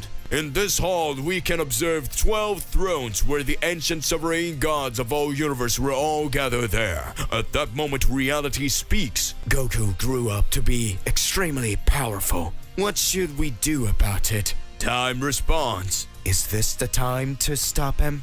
After all, he is the only threat to us. If he goes beyond her again, we could have problems. Chaos starts laughing and says, "Don't say such a thing. It will never be a threat. And if he goes back to what he was, we'll just have to beat him again." Reality responds. You really believe it would be that simple? We couldn't even get rid of him. After all, in a way, he's great creator of everything. Space then starts to say, Brothers, calm down. None of this is such a serious problem. We just need to let him know that we are the sovereigns of everything. And right now, he's not strong enough to stop us now. At that time, the mood changes as Infinity adds an important point to the question when saying, Brothers, you all know we've made his powers lie dormant, but all the powers he possesses are a portion of ourselves, the 12 ancient gods. So the probability that if we face him, he can recover everything we took from him, and remember, that would be a very high risk, don't you know? Chaos pronounced at that moment and say, "There's only one thing we can do, brothers." Everyone watches closely to know what Chaos plan he imagined. And he continues, "We must send someone who can test it, and then we will know whether to act or wait. However, it has the possibility that he will be killed by whoever we sent. and so already in the book stories of the problem at once. Creation then begins to say, But who shall we send? Or will any of us face it? Chaos responds, "Don't worry, I have a plan. We can use our power to create someone. We can create an entity that has parts of our powers. That way we'll have the perfect median." Everyone agrees and decides to go along with the plan. And at this moment, everyone looks towards the center of the hall. A great energy begins to emanate, and everyone points to the middle of the room using their index finger.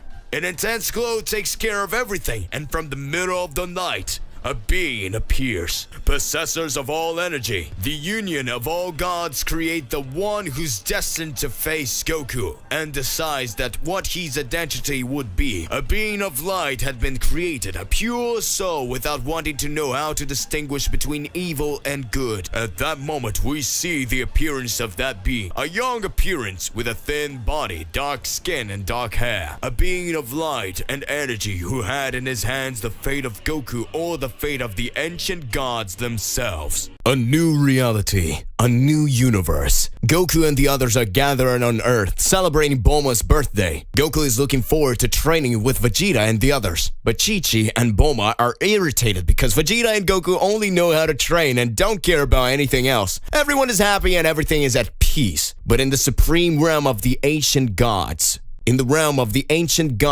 were still gathered and finished creating the great warrior with the intention of going after Goku. Chaos laughs.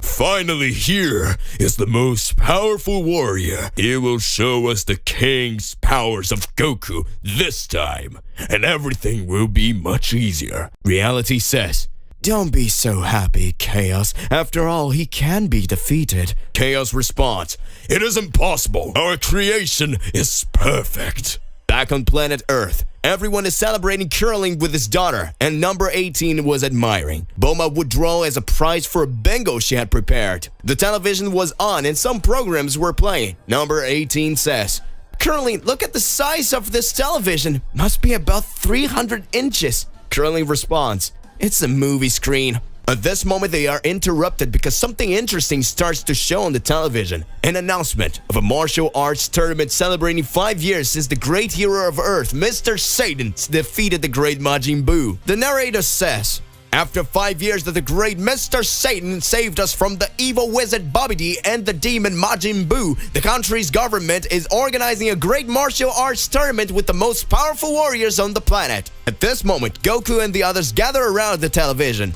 They were extremely happy with the ad. Goku at that moment says, "Wow, what an amazing tournament! I haven't fought in a tournament in a long time. I will definitely participate." Goku then asks Krillin, "And Krillin, you're going to participate too, right?"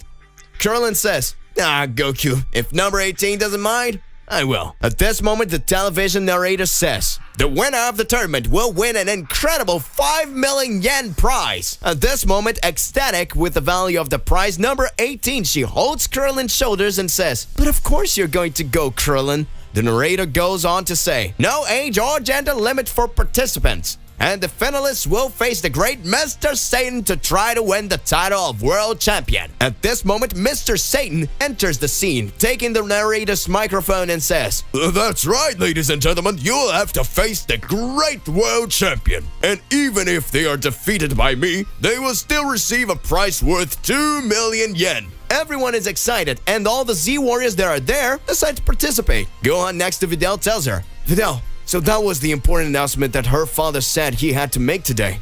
She answers, "Yes, that's why he couldn't come with us." Chi-Chi gets irritated because she knows that now Goku will only care about training until the day of the tournament. In the realm of the ancient gods, the gods continue to argue. Creation says, "Now we already have a warrior, but how will we do it? We will ship it right away." And then for the first time, the goddess of death speaks up and says, "From what I see on the planet where Goku is, there will be a martial arts tournament in 10 days. We could send him to Earth and have him participate, and he ends up facing Goku at some point. And it would be quite fun to follow a mortal tournament, don't you think? Everyone agrees and it's decided. Meanwhile, we can see near the table where the two gigantic cubes are gathered. At that instant, Judgment says, "What are we going to do with those two over there in the meantime?" While pointing to the cube. Space then responds, Those are Zeno-sama and his father. They didn't agree with our ideals and we had to arrest them. We can keep them that way until we manage to kill Son Goku. Then we got rid of them too. Order, the god who had the need to keep everything in its place, says, "We have already resolved several issues, but there's one more." Judgment questions, "Which is?" And she responds, What name are we going to give our champion? Everyone starts to reflect while looking at the being standing in front of them in silence. A few minutes go by and they can't decide until Creation has an idea and says, Brothers, we all pulled our powers to create it. We made a pure being that contains part of each of us. So I think it would be more correct to call it Danketsu, which means union. That is, we all come together to create something that is capable of achieving our goals. What do you think? Everyone likes the name and agrees with the idea. So Reality says, "Approach." Danketsu. He starts to approach. When it gets to him, he says, We created you, and you will have a mission. "And you are the only one who can fulfill this mission, which is to annihilate Beyonder Goku." Back on Earth, everyone is excited because it's been a long time since there was a martial arts tournament. Even Goten and Trunks decide to participate. Vegeta accepts as it is the chance to defeat Goku and Piccolo. Gohan is excited and even Videl is feeling like being part of it. But right now she can't because she's pregnant and expecting Gohan's baby. Videl gets sad and says, I wanted to participate too, but everyone is going and I won't be able to go because I'm pregnant. Gohan says, "Don't worry, my love. You will be able to cheer for me and be with me all the time." It won't be the same, but it will be amazing. I can't wait to fight again. Everyone is happy, but there are still 10 days left for the tournament to start, so they decide to train to be prepared for the fights. Gohan asks Piccolo if he wants to train with him, but Piccolo responds, "Gohan, this time we can be enemies in the tournament, so I think we better train alone." Goku then says, "Gohan, I don't see a problem with having someone to train with. Why do you think about training together? It's been a long time since you and I spent time together." Gohan smiles and replies, "Of course, Dad. It will be amazing. Let's try our best." Vegeta says to Bulma, "Hey Bulma, I'm going to train alone somewhere. Maybe I'll take a few days to get back." Bulma then responds, Of course, Vegeta. You always do that and leave your beautiful wife here all alone. Vegeta is embarrassed with flushed cheek and flies off at high speed. Krillin and number 18 are going to train together. Trunks and Goten start training right there. Piccolo says goodbye and also leaves. All the warriors who will participate decide to train immediately. Bulma is sad and Chi-Chi approaches her. Both of them are downcast. And Bulma says, Everyone left and forgot it's my birthday. Chi-Chi answers, Yeah, they're like that. They always leave us to go train. In Mr. Satan's house, the great hero of the earth is hiding under the bed, shaking with fear. The kind Boo who was with him pulls him by the legs and asks, What happened, Mr. Satan? And Mr. Satan says, "This tournament, I'm sure Goku and the others will participate in. I don't want to fight them." Majin Buu then says, Don't worry, I will too. This way I will defeat them all, and when I fight, I can let you win. Mr. Satan is happy, gives Majin Buu a big hug, who smiles and says, Blood Satan, now I'm hungry. Mr. Satan runs from one side to the other saying, "Calm down, Mr. Buu, I'll get you something delicious." Gohan and Goku arrive at an island located in the northern region of the mountains and decide that there's a good place to train. And they decide to start right away. But Goku looks at Gohan and says, "Son, it's been a while since we faced each other, but don't go thinking I'll hold back." Gohan says, "Of course, Dad. Come with full strength." At this moment, the two take a deep breath, close their eyes, and clench their fists. Goku opens his eyes and says to Gohan, "Now!" Gohan responds, "Come." The two transform into Super Saiyans, and the battle will begin. A great shaking in the palace of the High Priestess Sakai occurs. Goku grew his ki more and more. Kai, the strongest angel, says, So you're the famous son Goku. I'm happy to have found you, but at the same time, I'm sad. Goku watches and says, "What a strange guy. What are you talking about? Sad? Afraid of being humiliated by a mortal?" Kai responds. I am happy that I can put an end to you now, and saddened that you're moving mountains to save your third son gone, and you still can't get past me. Goku begins to get furious and the entire palace of the High Priestess begins to shake. The Saiyan's muscle mass begins to increase, causing his muscles to grow in a similar way to Broly and then return to normal. Goku, with a serious face, responds. Strongest angel. Your powers are nothing compared to Mr. Whis. Goku teleports and hits Kai's belly with a big punch. Kai falls, kneels on the ground and says, "What was this?" Goku walks in front of Kai and says, "My training in the Room of the Gods was done precisely to finish off weaklings like you. Get out of my way if you don't want to have the same end as Basara Tenzaki." Kai, lying on the ground, says, No, that's impossible. How did you hit me? Damn it, it hurts so much. What an incredible power. Goku was confident that Kai would not be able to stand up until the moment Kai says, It cannot be. "Just kidding." Too weak. Kai teleports in front of Goku, activating his ultra angelic instinct and grabs Goku's head, dragging him to the ground and throwing him away. Kai, with a totally serious face, looks at Goku and says, Quit kidding yourself too, and let's get started. Big explosion happened on the battlefield, starts to get more and more intense. Big stars appear. Whis and Vados had been having their battle against Zakai. Whis, with great dexterity and mastery, dodged all of Zakai's attacks. Zakai says, Oh, interesting, Whis. "You managed to dodge my attacks."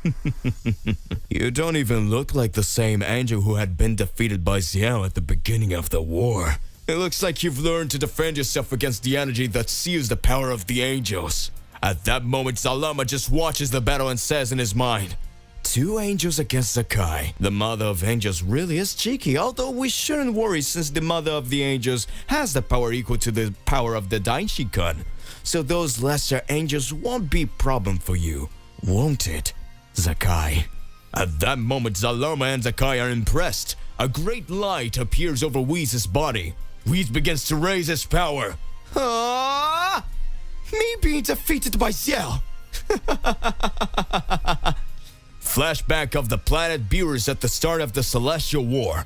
Beerus says, "Whis, you can tell that they're very close from here, can't you? I'm sure he'll be able to come after us. If we show our real powers, the enemy will have an advantage over everything. Maybe it would be better for us to let ourselves be defeated by them, and that way we'd gain time and we'd know the enemy's weakness."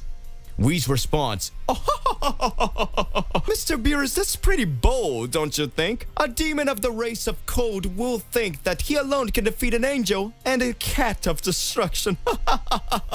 "That would be a shame, Whis. However, we are in a heavy threat. If the Mother of the Angels and all of the Cats of Destruction think that we have not strengthened our forces within this last millennium, it would be our greatest advantage on the battlefield." Whis starts to smile and says, Well done, Sir Beerus. After Beerus and Whis come to an agreement, the two are purposely defeated by Xiao. Now all of this has turned out to be a trap by the Angel and God of Destruction of Universe 7. Whis smiles. Back to current times. Zalama and Zakai are surprised by the power that Whis is showing. Vado says, It seems that my brother decided to fight seriously from the beginning. Now I understand. Being humiliated by a cold demon, even on purpose, causes Whis' reputation and honor as an angel to be hurt. So now, from the beginning, he goes with everything. Zakai, if I were you, I would prepare myself to know the power of the strongest angel. A big explosion happens. Zakai says, "What? It cannot be." Zalama starts to smile. See, Zakai, don't hit me. He's afraid of the power of the wrath of one of his children. Zakai responds, "It's none of that, Zalama. It's just that right now I'm just completely gone from all the Psycho's energy." Vado starts to smile and says, They have already started to act. Now get ready, that the next one will be you, Zakai. Zakai angrily says, "Damn you bastards!" North side of the High Priestess's palace. After Gohan defeated Psycho, Gohan continues with a serious expression. Piccolo says, "Why are you like this, Gohan? You finally defeated the enemy and that Saiyan was very strong. Surely you have already mastered your new transformation by 100%. Gohan says, It's not that, Mr. Piccolo, but I feel he wasn't alone. I still feel an evil presence here. Piccolo says, "What are you talking about, Gohan? He's lying on the ground in front of us." Gohan looks at Piccolo with a serious expression and goes into a big Kamehameha. Startled, Piccolo says, "What the hell are you doing, Gohan?" Gohan deflects his attack from Piccolo and directly hits a plaster that is behind in the palace of the High Priestess. A big laugh starts to emerge. Were you actually able to defeat Psycho? Something that not even Son Goku had been able to do. Who knew the Supreme Saiyan gone from another timeline would be defeated? You figured it all out. This really is amazing. At that moment, Piccolo says, "Who are you? Show up!" In the blink of an eye, a great line is brought by Zyko's body and Zyko's body disappears. Gohan asks, "What have you done, you bastard?" The unknown voice says, "Since Psycho and Gon are the same person from another timeline, their bodies need to become one. The two will meet soon, and the true being will be born." I've been all this time looking at everything that was happening within this war, and it seemed incredible. Now it seems that our plan is working, isn't it, Zydus? Gohan and Piccolo are startled to hear Zydus' name. Gohan says, "Zydus, isn't that the angel who was with Gon in the Makai Kingdom, Mr. Piccolo? That voice is saying that they are plotting something behind even the Mother of Angels." A female laugh erupts. Incredible! You really are incredible! Fantastic, Azazel! The unknown present has always walked beside Zydus finally has his name and appearance revealed. With gigantic armor, strong appearance and horns, Azazel is revealed to be the unknown presence. Gohan says, "Damn it! For that we didn't expect, Mr. Piccolo. The Supreme Saiyan being used by them is the same way that Gon was used by Sakai." Piccolo says, "Gohan, now this battle is not about a Saiyan battle, but a battle between gods. Who is this guy? His power is totally different from any power I've seen before." Gohan seriously responds, "No matter who it is, we came here with this science, Mr. Piccolo, not science, conscience. No matter who it is, we came here with this conscience, Mr. Piccolo. We will defeat them." In the blink of an eye, Zydus appears in front of Gohan and hits him with a kiss of death. Piccolo says, "What? How you got here so fast?" Gohan receives the kiss of death from Zydus. Zydus says, "One down, Azazel. Now we just have to finish off the Namekusei-jin." To be continued. Was Gohan defeated with just one blow? What's going on in the midst of all this? Regardless of what it is more than important that you already expose it here in your comments so that we can enter into that crazy debate. Click the like button, subscribe here to the channel so you don't miss any videos. And that's it for today. I'll see you in the next one. Goodbye.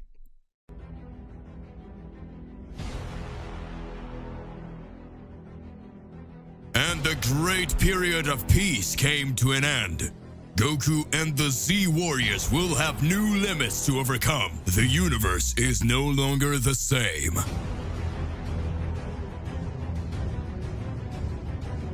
Goku will have to overcome his limits. And in the great game the gods created, mortals are but pawns.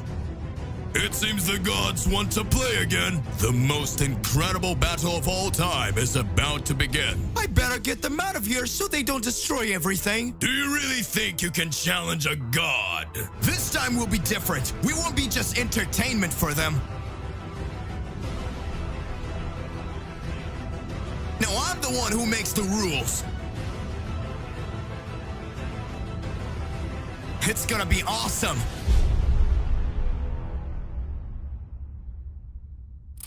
Gohan has received the kiss of death from Zydus. Up until now, Zydus' angel's technique Kiss of Death is that after Zydus kisses the enemy, they are mind-controlled, the same as Gon and Goku received. Piccolo says, "Damn it, Gohan, what's happening to you?" Azazel, standing still, says,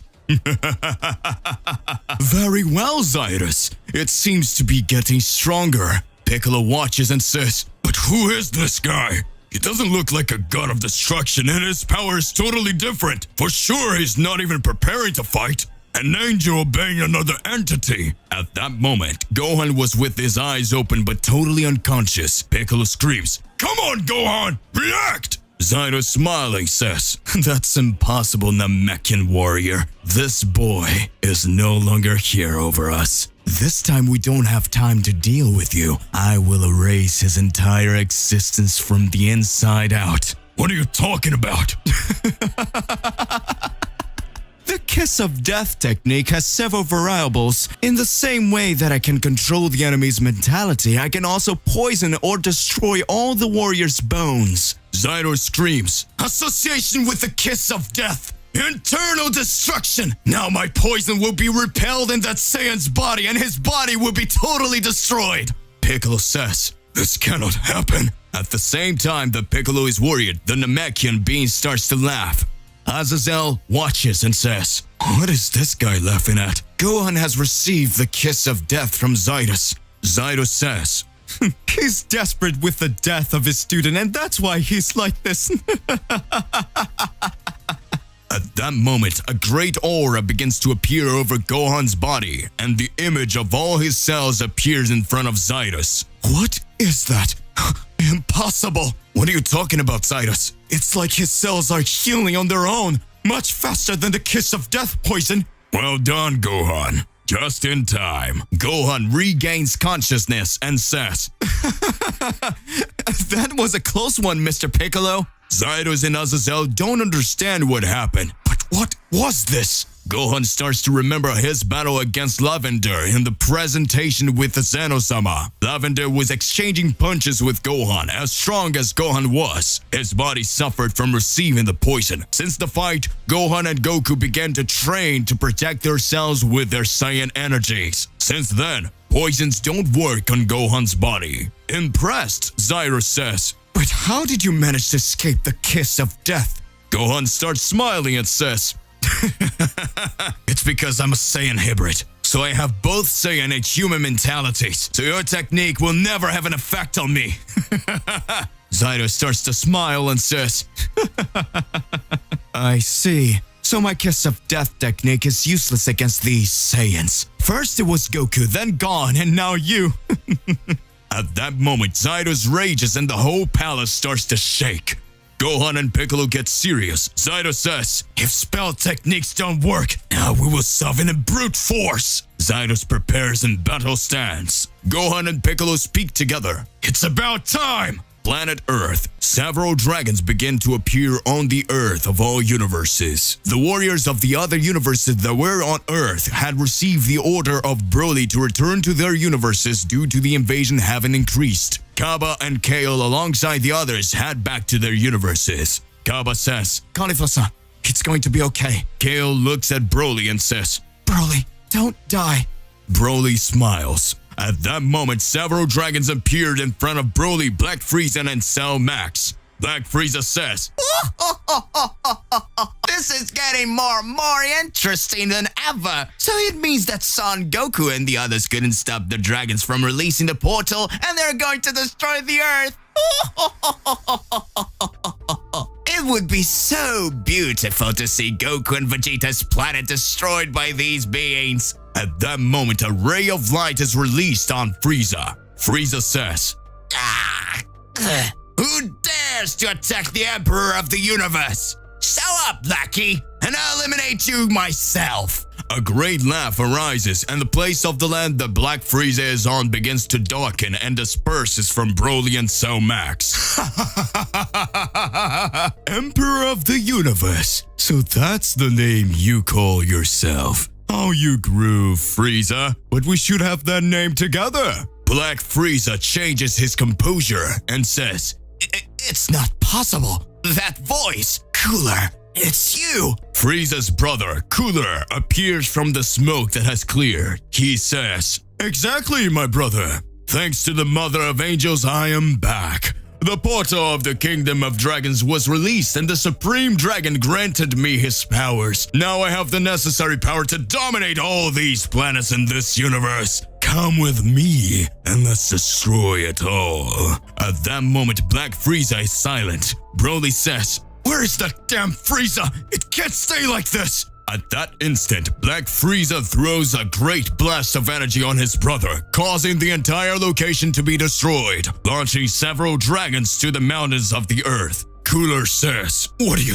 doing, brother?" Frieza laughing says, "Brother, I am not your brother.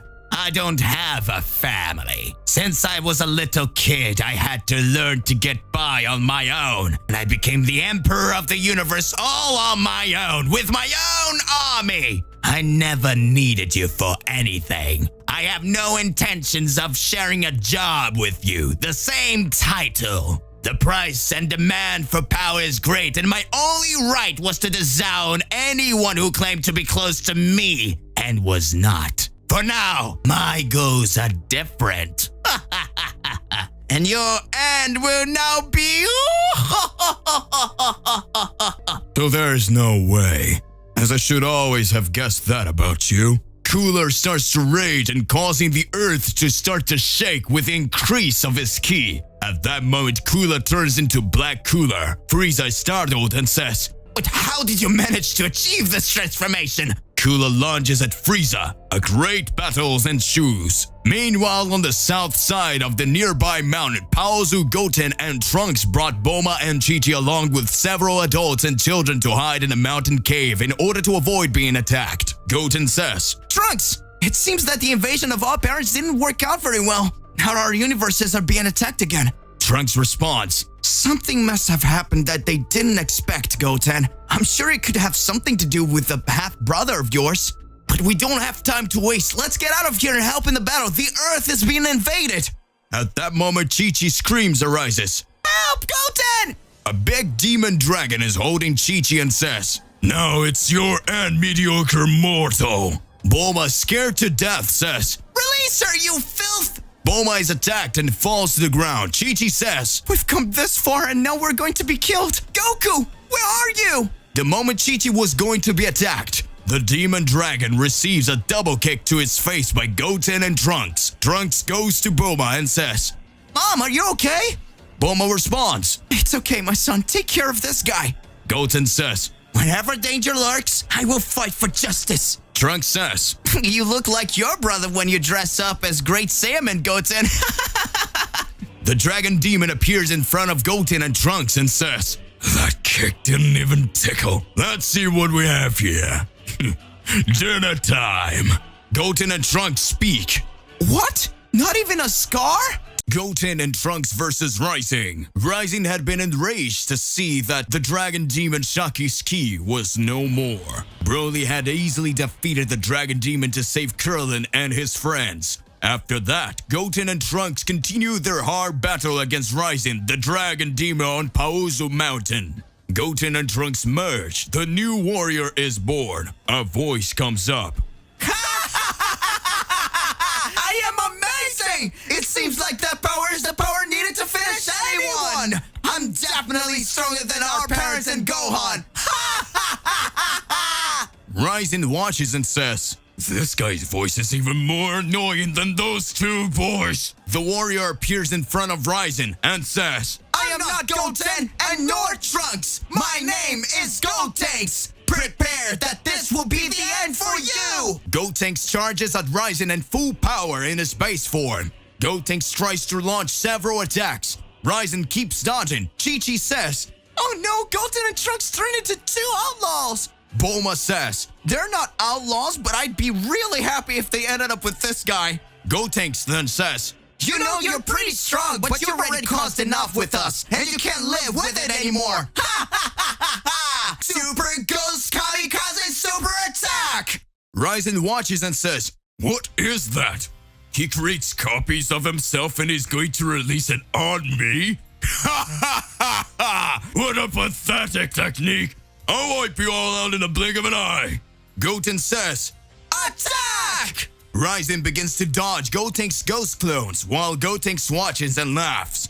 Rising attacks a ghost clone of Gotenks and at that moment says, "What is that? Impossible!" A large explosion begins to occur directly in Rising's body. Gotenks starts laughing and says, You're gone now! That doesn't mean you're welcome! Ha ha ha ha! Now it's your end!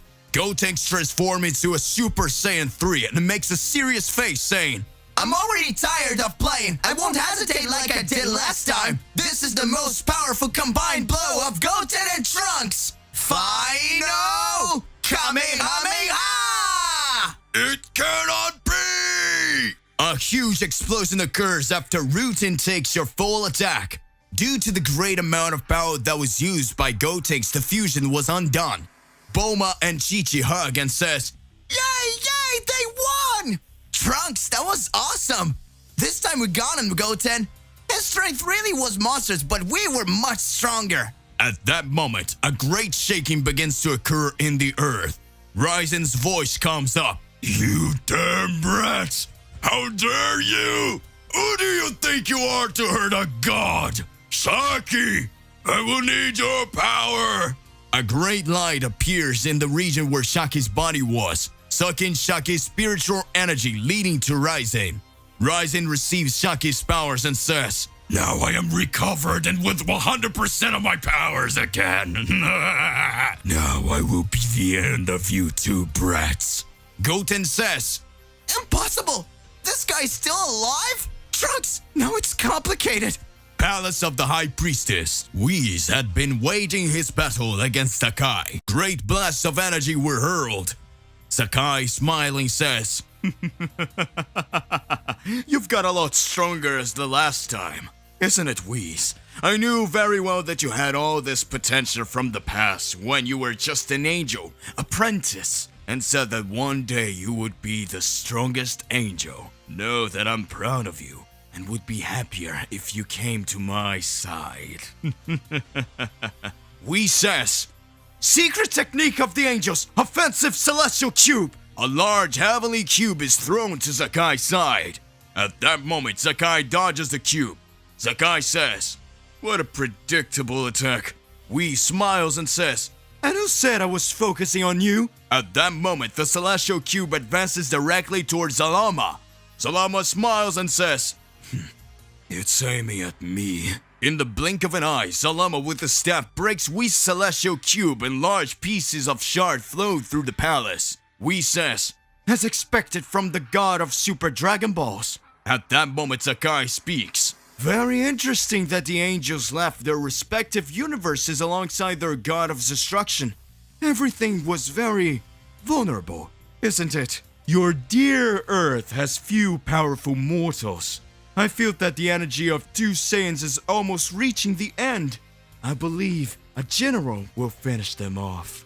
At that moment, Vando starts watching and closes her eyes. Vando says, It's impossible. It's Mr. Goku's son and Mr. Vegeta's son who are fighting and are being cornered by Zalama's general. Zalama watches and speaks. Are those warriors who said we should be worried about Sakai? I only said a horde from the lowest strength squad and Saiyans are having a hard time beating them. This will be easier than I thought. Whis starts to smile.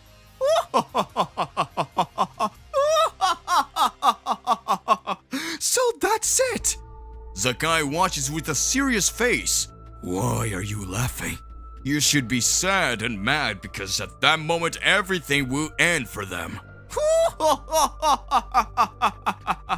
Don't make me laugh, Sakai. Whis changes his face and says, Do you really think I didn't think about all that before coming here?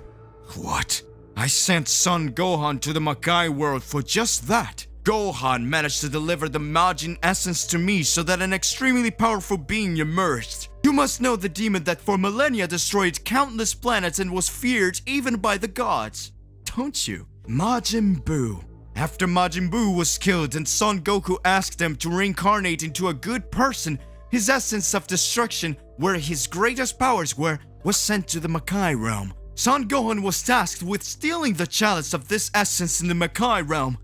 He faced Gon and managed to bring me the essence of Majin energy, and I sent that essence to that child's body to accelerate his evolution process. What are you talking about, Whis? It would kill that child. You're very silly, Sakai. It would kill the child for sure if it was a dark essence, but I modified his dark Majin essence and inserted an angelic energy. What? Have you created a Majin angel? Who knows? Back to Goten and Trunks' battle. Goten and Trunks have no more spaces. Everyone around is scared to death of Raizen's fury. Raizen says, "The end of you has finally come! Ha ha ha ha ha! After finishing off the two of you, I will devour these humans one by one. Now die!" At the moment when Goten and Trunks were about to be destroyed, a large pink goo appears in front of the magic that had been released by Raizen. Trunks looks and says, What? Is it Majin Buu? Goten responds, Is that a good or evil Majin Buu, Trunks? At that moment, a boy with dark skin and spiky hair appears and says, "I felt that people here needed my help a while ago, but only now I have managed to finish off the enemies that attacked my village. I hope you're well.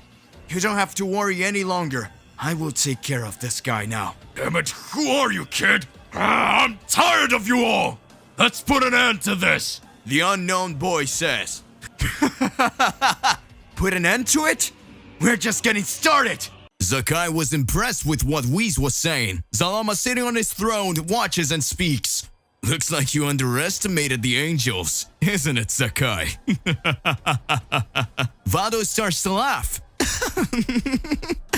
Whis, you are amazing. I mean, then you released an angelic energy combined with a Majin energy on this boy so that he has his vision in Universe 7 and could protect in all threats. But if we think about it, beings of the Majin race are already extremely strong in themselves. A human Majin still with the essence of an angel.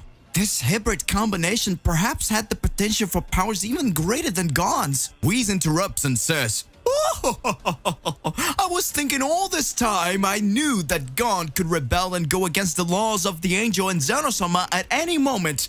In this way, the one who was considered the prodigy and the next salvation in the Universal War could become the biggest threat. And look, looks like I got it right again. A great shudder in the palace of the High Priestess Sakai arises. Whis and Vados make a serious face, Sakai further increasing his ki. Goku fighting Kai says, What monstrous energy is this? Kai says, "Looks like someone's been pissing off the Mother of Angels." Goku charges forwards and tries to land a Kamehameha instant transmission on Kai. Kai predicts this move and attacks Goku. Goku smiles and says, "It seems that fighting an angel is no joke. His perception is much greater than even Whis, and he only uses power blows. I don't see any kind of ki energy. What's he hiding?"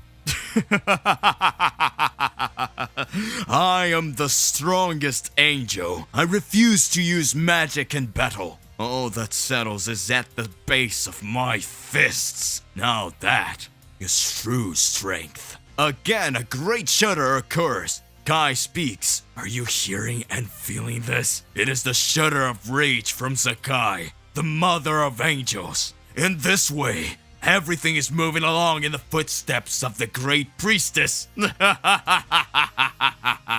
Goku starts to smile. "What are you laughing so hard about?" "It's just that I'm impressed by a guy as strong as you, who calls himself the strongest angel, yet obeys a crazy priestess who wants to end all the universe on a whim."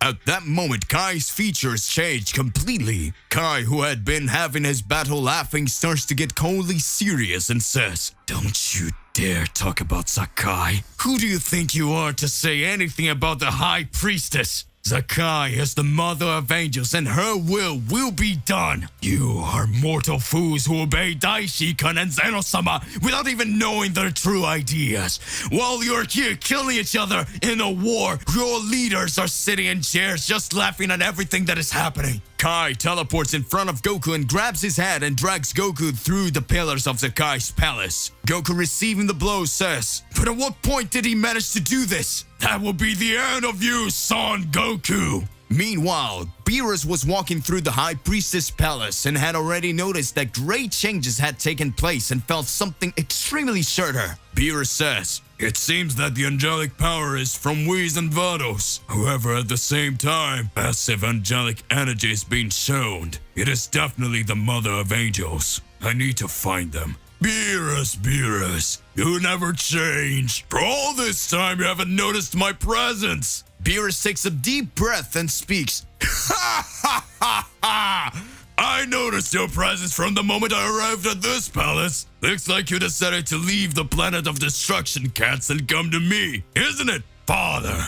Beerus' father finally appears. Back to center stage. Zakai says, "Please, you little brat. Now you'll learn never to piss off the mother of angels again." Zakai's energy increased by 1,000 times. Whis watches and speaks. Looks like now I've really managed to piss off the mother of angels. Planet Earth. Goten and Trunks are saved by a mysterious warrior. Trunks speaks. Who is this kid? He has a totally different energy than everyone else. Otherwise, he will be killed by Ryzen if we don't help. The smiling boy looks at Trunks and Goten and says, "Hello. I could see that you fought bravely against this guy for all this time. You are amazing." Trunks looks and thinks, He's talking in a way that he's much stronger than us, and that he will be able to take out Ryzen easily. Who is he after all? Goten gets all excited and talks. Trunks! He seems to be very strong. If we fight together, we will be able to finish him off. At that moment, the boy speaks. "No, don't waste your energy any longer. I'll take care of him." Goten and Trunks are impressed. Bulma says, Who is that boy? It doesn't matter. If he's on our side, just finish him off. Furious Ryzen says, "Ah! That's enough! Dragon's Roar combined with Ragnarok energy!" Trunks speaks. Damn it, not this attack again. Goten says, It looks like she's even stronger than last time. He's absorbed more of someone's energy. the moment Ryzen's attack will hit everyone, the boy's voice comes up. Machin Kamehame.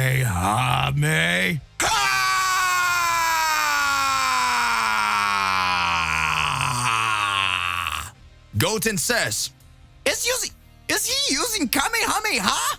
An image of Kid Buu appears behind the boy. Ryzen's attack is disintegrated. Ryzen says, "What was that? That's impossible. This guy is thinking he can beat me." The boy appears in front of Ryzen through a teleport and says, "I didn't introduce myself to you. I am Oob, the warrior Majin, and you are being a threat to the Earth. So get the heck out of here." Shut up, you insolent brat! This will be my final blow and I will end everything here! At that time, Oob says, "It seems like there's no other way."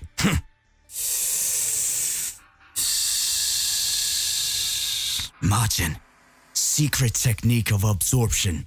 At that moment, again, a large pink goo appears that grows and surrounds Ryzen's body. Ryzen says, "Damn it,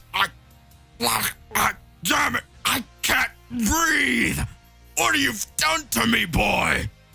Oob speak, as its power served to destroy everything around here. Now I will take it to rebuild everything. I will turn you into chocolate! Oob creates another technique and launches a blast at Ryzen, making his body turn to chocolate. Trunks says, What? It's the same technique as Majin Buu. Oob turns Ryzen into chocolate and eats it. Oob then says, "This is an amazing power, and I was starving." Oob's body starts to change and his muscle mass starts to increase and his size too. Everyone is impressed. Goten says, That's so cool. He ended up with Rising. Trunks responds, Actually, this victory was kind of bizarre. Oob appears and speaks. You must be Goten and Trunks, aren't you? I don't know why, but something tells me we fought before. Trunks remembers Gotenks' battle with Buu and speaks. This boy must definitely have a connection with Majin Buu. No, I think this is the first time we've seen each other. Oob says, "Well, we don't have time to hang around here. I feel that several threats are here invading the Earth. The time has come to kick all these guys' asses. Oob uses the same recovery technique as Majin Buu on Goten and Trunks. Goten says, "What was that? I feel like I'm 100 times stronger now." Trunks responds, "Me too, Goten." Oob looks and speaks, "I got your powers back. Now let's finish off these guys." Universe 11. A big bang occurs in Universe 11. A child is trying to escape with his mother from the attack of several dragons. Unknown child begins to cry when he sees stones fall on his mother. Unknown child says, "Help, please! My mom got stuck!" A dragon appears in front of the child and says, "Oh, if it's not a little boy screaming for his mother." What annoys me the most about you human mortals is that whenever you don't have the strength to fight, you start begging for help as if someone is going to come into your rescue. You disgust me, mortals. Die. Just as the boy's mother was about to get attacked, a large figure appears and rescues the mother and the child. The dragon says, "What is this?" "You're safe. Run away from here now." The boy answers, "Thank you very much, Mr. Rabbit. Let's go, Mom." Dispo appears and says, "Yeah, don't call me Mr. Rabbit. My name is Dispo. I'm the fastest man in the world." The dragon looks at Dispo and says, "Damn you! Take my fangs! Take my most powerful attack!" At that moment, Dispo starts to move quickly and says, "Fist Flash!" Dispo defeats the dragon with just one blow. Soon after, the Pride Trooper squad is assembled. Topo says, "It looks like we'll have to take care of all this non-stop invasion. While Jiren doesn't come back, we'll have to fight these guys bravely and show our real powers. Our squad is the most powerful." Topo was very confident, but in his thinking, he starts to reflect and says, "Jiren, I hope all is well with you. Please, do not die." Celestial portal near the entrance to the palace of the High Priestess Akai. At that moment, Jiren and Hit begin to combine their attacks together against Yujiro the Annihilator. Yujiro easily dodges and with a sarcastic smile says, "Aliens in the Saiyan, full plate for the destroyer of worlds."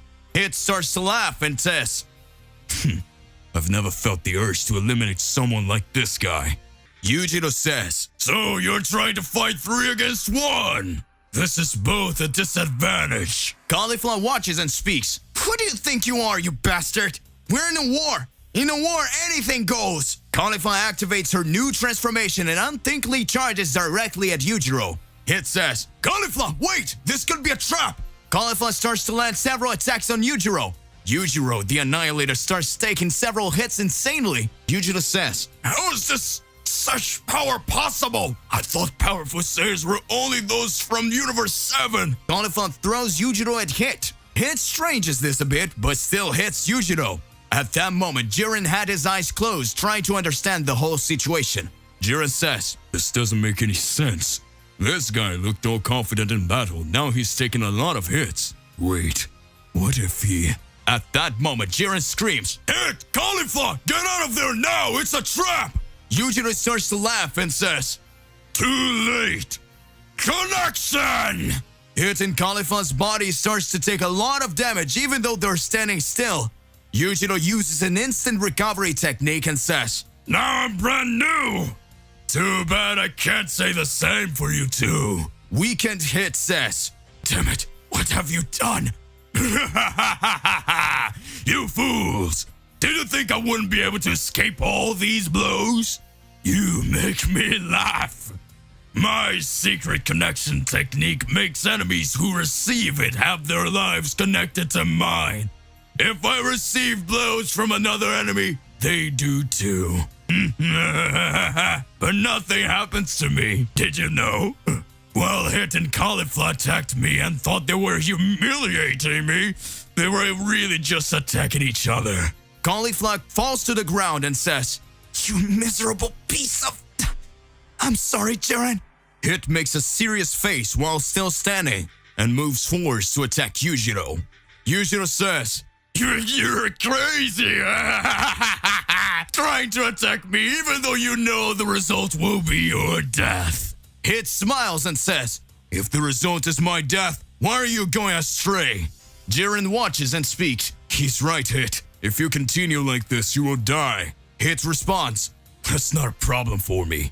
I was born ready to die. Cauliflower, lying on the ground, looks at Jiren and speaks. Don't even think about it. We better do something here that I can only die after becoming the strongest Saiyan. Yujiro launches a large blast of energy at Hit and Cauliflower. Hit says, Cauliflower, let's stay on a dodge. Jiren speaks, please, you two don't get involved. Let me take care of this guy. I have a plan. Hit looks at Cauliflower and the two start to run away. Yujiro starts to laugh and says, like I was going to let you guys get away. Yujiro dashes directly in front of Cauliflower and Hit. At that moment, Jiren appears and speaks, I will be your opponent now.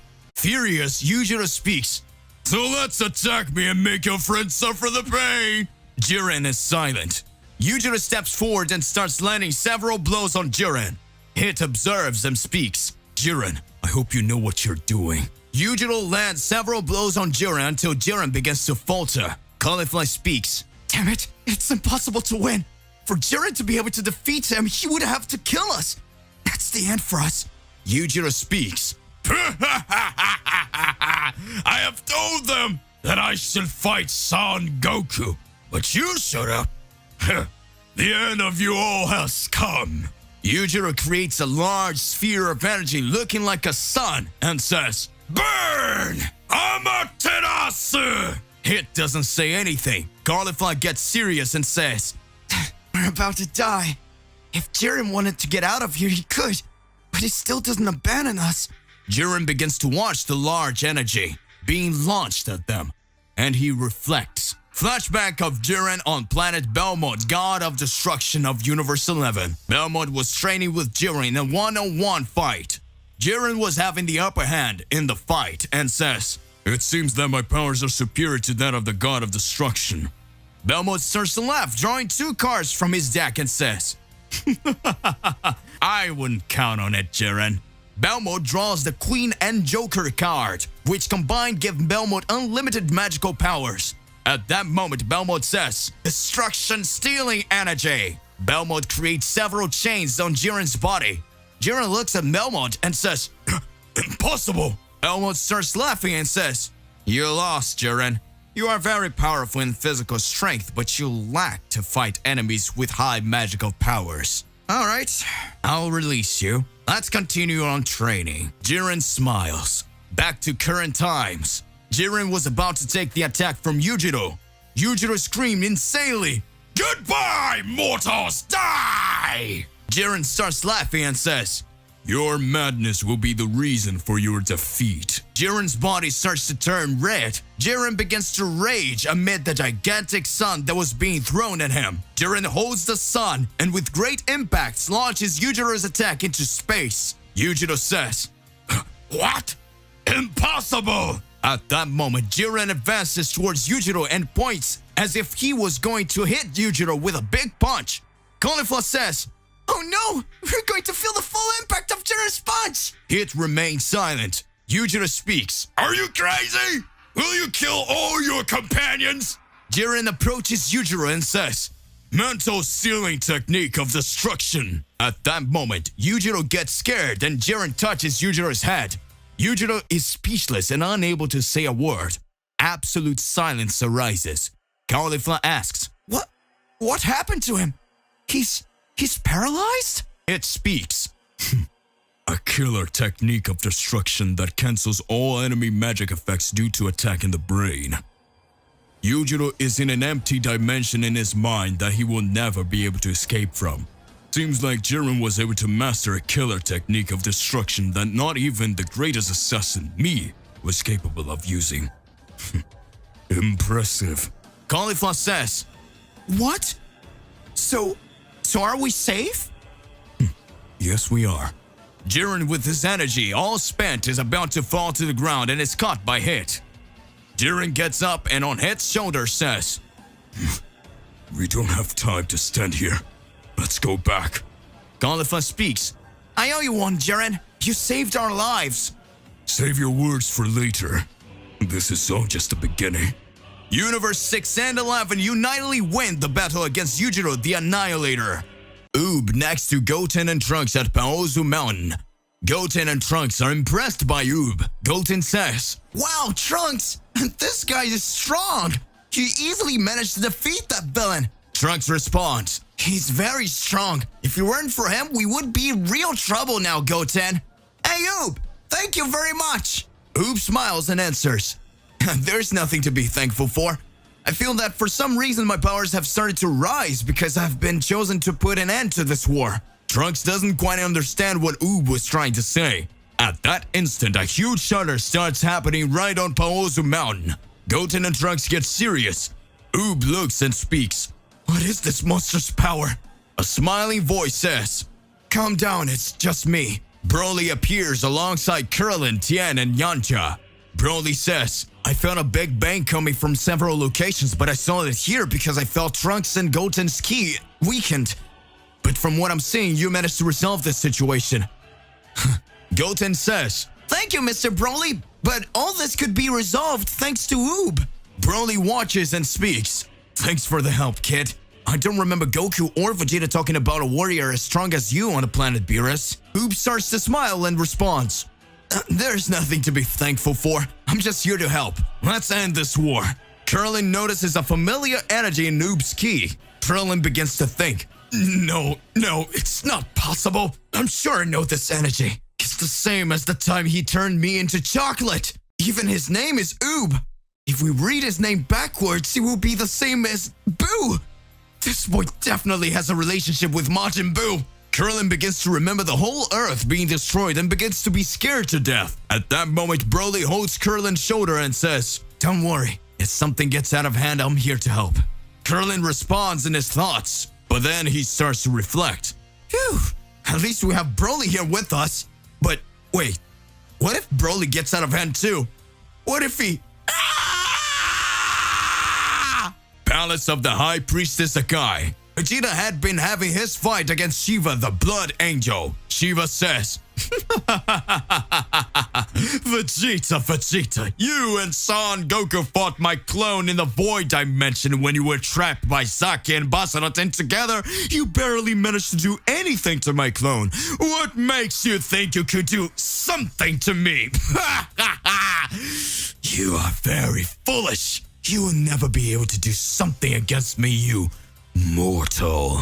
Vegeta initially has a serious face, but soon after he starts to smile and says,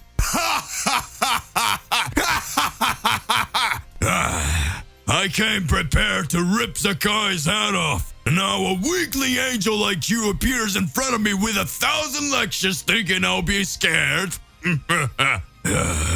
Surely you don't know the Prince of all Saiyans. We Saiyans have no limits to our powers. The Vegeta you knew is not the same as before. And know that after Kakarot eliminated his clone, we freed a clear friend of yours from the past. Shiva watches with a serious face and says, What are you talking about? Don't tell me you...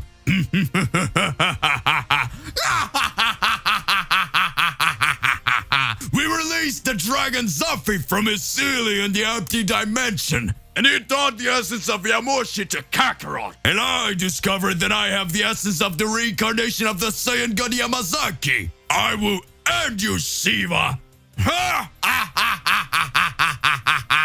At that moment, a great shudder begins to occur at Vegeta's location, and Shiva's strength begins to increase exponentially. Shiva gets irritated and says, I should have killed you two then and there.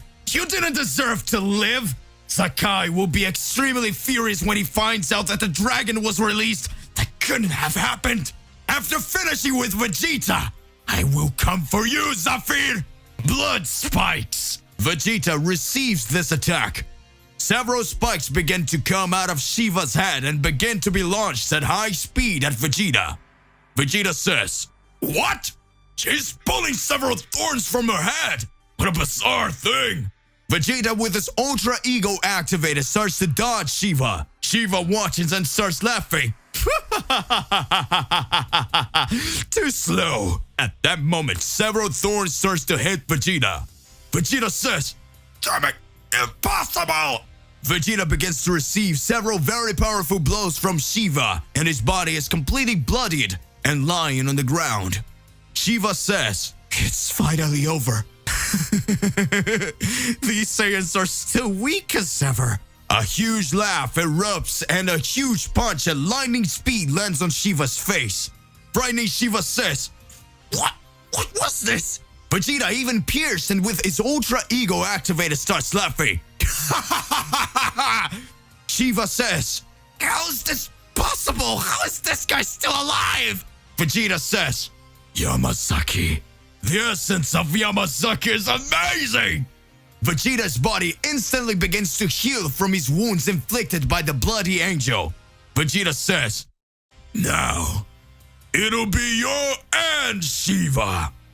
Now the one who will spill blood will be you!" Interesting.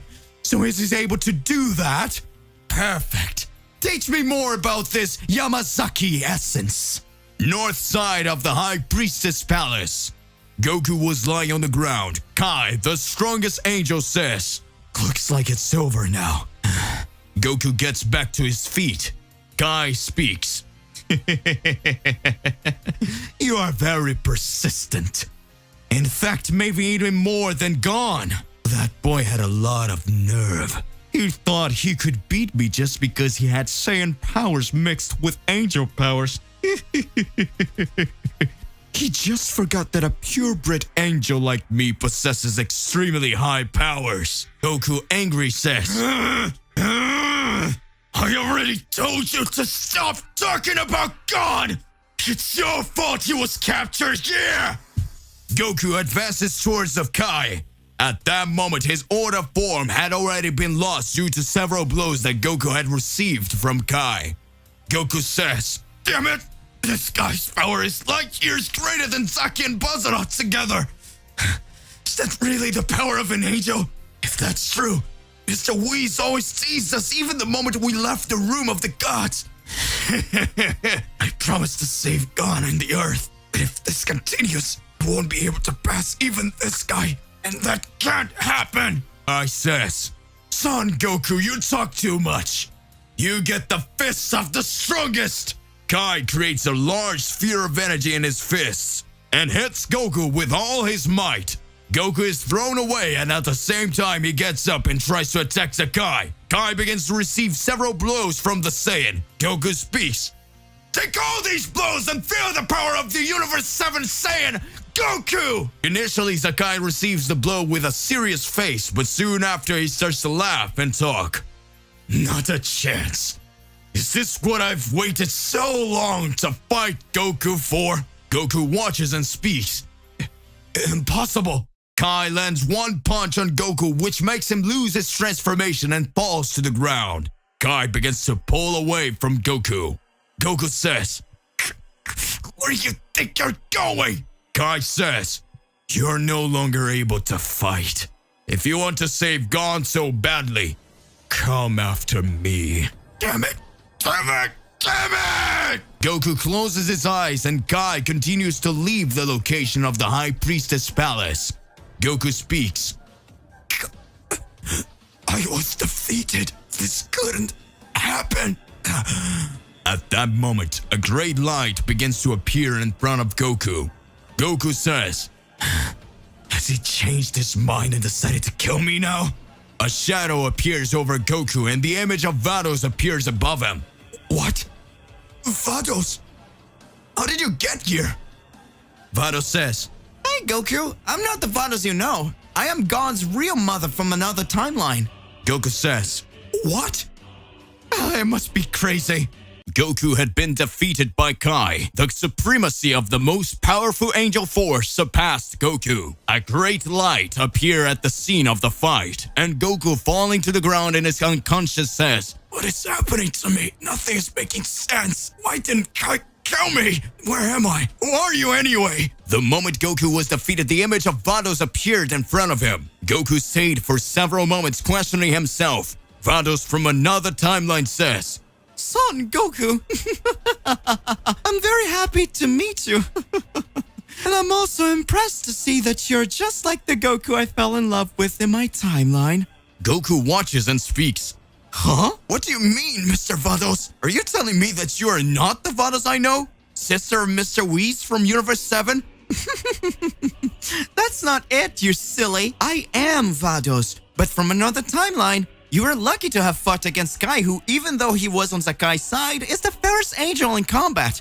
He probably let you live so that you could have more time to recover your powers and become stronger. I've been watching all your struggles silently inside you. What? Inside of me? I just might be going crazy. Exactly, Goku. Before this war, and because of all the catastrophe that had occurred in my timeline, I had to talk to myself from this timeline because very similar events were taking place in both timelines. The Goku of my timeline has become an angel by my side, but for some reason an unknown presence is sealing his powers and he has been injured since his last battle. We were facing hard times there. Since I started to analyze it all, I realized that his timeline was the cause of all this. And because of this great catastrophe and because of me and Goku not being able to leave our timeline. But I know that Gon could be the key to putting an end to this war. I also knew that this was a double-edged sword. That's why I implanted a part of my energy under his body, and if something happened to him, my energy from his body would be dispersed, and I would then be able to talk to you from this Son Goku timeline. Goku is watching all confused and speaks. This is all pretty crazy. Even though the Vados son I know just told me that I had a child with her in another timeline. Vado looks at Goku and says, Mr. Goku, pay attention, please. I don't know if you know, but the relationship between angels and mortals is forbidden and considered a heavenly crime. And this entails several consequences. However, if the relationship between an angel and a mortal is a crime, then the result of it is true insult to the gods. Goku makes a serious face. Vados concludes, I think you already understand why I'm here. It's time for you to discover the whole truth about Goku, the mortal Saiyan, and Vados the angel, the two heavenly sins. Hey, how's it going? Just here to remind you to click the like button, subscribe here to the channel so you don't miss any videos, and stay well inside our entire universe of the Z Warriors. Without further ado, let's go back to the point. Timeline number 14. The timeline number 14 is similar to Trunks' timeline until the moment Zeno-sama destroyed the entire universe. It turns out that unlike Trunks' timeline, Vados and Champa appear at the time that Zeno-sama is destroyed on Earth and teleport the Earth to an empty galaxy, making everyone believe that the universes of timeline 14 had been destroyed, but they were not. Vados says, Look, Mr. Champa, that was really close. If we'd only taken a little longer, everything would have turned into cosmic dust. Champa says, I don't have to deal with everything Beerus did. We managed to save the universe, but the Earth was completely eradicated by Zeno. And on top of it, they took Zeno-sama from our timeline to theirs. Vado smiles and says, You know, that makes our timeline a lot easier to hack since we don't have Zeno-sama anymore, right, Mr. Champa? Champa says, Don't piss me off, Vados. You know damn well this was his idea. Vados says, Well, I believe if we did that, we need at least if the souls of the Earth were all taken to the world of Amadayo. Let's go there then. Planet Lord Kaio. Goku trains alongside King Kai. Goku, after his death from heart disease, did not stop training for a day, vowing to protect the world of souls, since he was unable to protect the Earth due to having died from the natural heart disease. Lord Kaio says, Goku, don't you get tired of getting strong? I'm sure no one who shows up here will be able to do anything against us. This is all thanks to you, Mr. Kaio. You trained me and made me reach unimaginable powers. I'm excited to keep getting stronger. The last tournament you had was amazing. Meanwhile, at the entrance to the realm of the dead, Amadayo is desperate to see so many souls arriving without stopping. Amadayo questions, What the heck is happening here? What happened to the Earth of this universe? At that moment, Vados and Champa appear in front of Amadayo and speaks. It seems that everyone around here ended up getting complicated, isn't it, Amadayo? All these clouds are dead from the Earth due to the extinction that Zeno-sama created. But wait, Who is this mortal who continues with his fleshy body even beyond death? Imadayo responds, "Are you talking about Goku?" He is a formidable opponent who protected the Earth for a long time, but due to a heart disease, he ended up dying. Surely if he was alive still, he would not have let them eradicated the land. Champa observes and speaks. Vados, let's see who this Goku guy is. So if he were alive, my brother's universe wouldn't have appeared. I don't like this guy anymore. Goku continues training from King Kai's planet until such time as King Kai says, What an absurd power is this? It cannot be. Goku watches and speaks. What are you talking about, Mr. Kaio? It's like you saw a ghost. Lord Kaio responds, Damn it, they're already here. Vados and Champa appear on King Kai's planet. Vados sees Goku and blushes and says, Wow, what an handsome man. Champa watches. You are the mortal to blame for the death of my brother. Because of you, the Earth no longer exists. Goku watches and speaks. What? The Earth was destroyed? Trunks? Wait, what are you talking about? I've been dead for a while now. Champa dashes forward to attack Goku. Lord Kaio says, Goku, run away! It's Champa, the god of destruction from Universe 6! You don't stand a chance against him! Goku transforms into a Super Saiyan and speaks. I'm sorry, Mr. Kaio, but I can't run away from a fight! Champa starts laughing and says, Look at him, Vados! What a daring mortal! He still dares to want to fight a god of destruction! Hey, mortal! What is your name? Name Son Goku of Earth. Perfect! I will engrave your name. I am Champa, the god of destruction from Universe 6. Engrave that name, and because it will be the last name you will hear in your life. Vados begins to watch and speaks. A mortal who even without chances challenges a god of destruction to protect his friends is a warrior spirit and is recognized even by the gods. This feeling in my body, skin turning red, my heart pounding, and the feeling of wanting to know him more. It can't be. I'm in love. Come on, Son Goku. Show Champa that you're the most powerful warrior of all universes. I'm rooting for you. King Kai watches and speaks. What? Is the angel of the god of destruction universe rooting for Goku? Champa responds, Vados! What the fuck are you talking about? To be continued. So hey, my partner, what do you believe is going to happen next? Regardless of what it is, it's more than important that you already expose it here in your comments so that we can enter into that crazy debate. Click the like button, subscribe here to the channel so you don't miss any videos. And that's it for today. I'll see you in the next one. Goodbye. Kaio's planet. Champa is startled to see that Vados was rooting for Goku to win the fight. Champa says, Vados, what are you talking about? Are you rooting for a mortal you barely know? King Kai watches and says, But what a surreal thing is happening here. A god of destruction and an angel appear here on my planet to challenge Goku, and on top of that, the angel seems to have changed sides from 1 hour to another.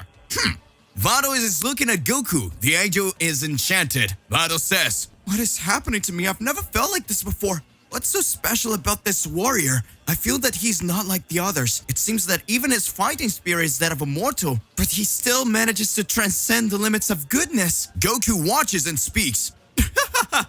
Finally, someone strong for me to fight. For all this time, I've been here training on Lord Kaio's planets, and I couldn't find anyone. Sometimes there were tournaments, but they were all boring tournaments, because the warrior seems to be, always tired. But I see now that I'm fighting a god.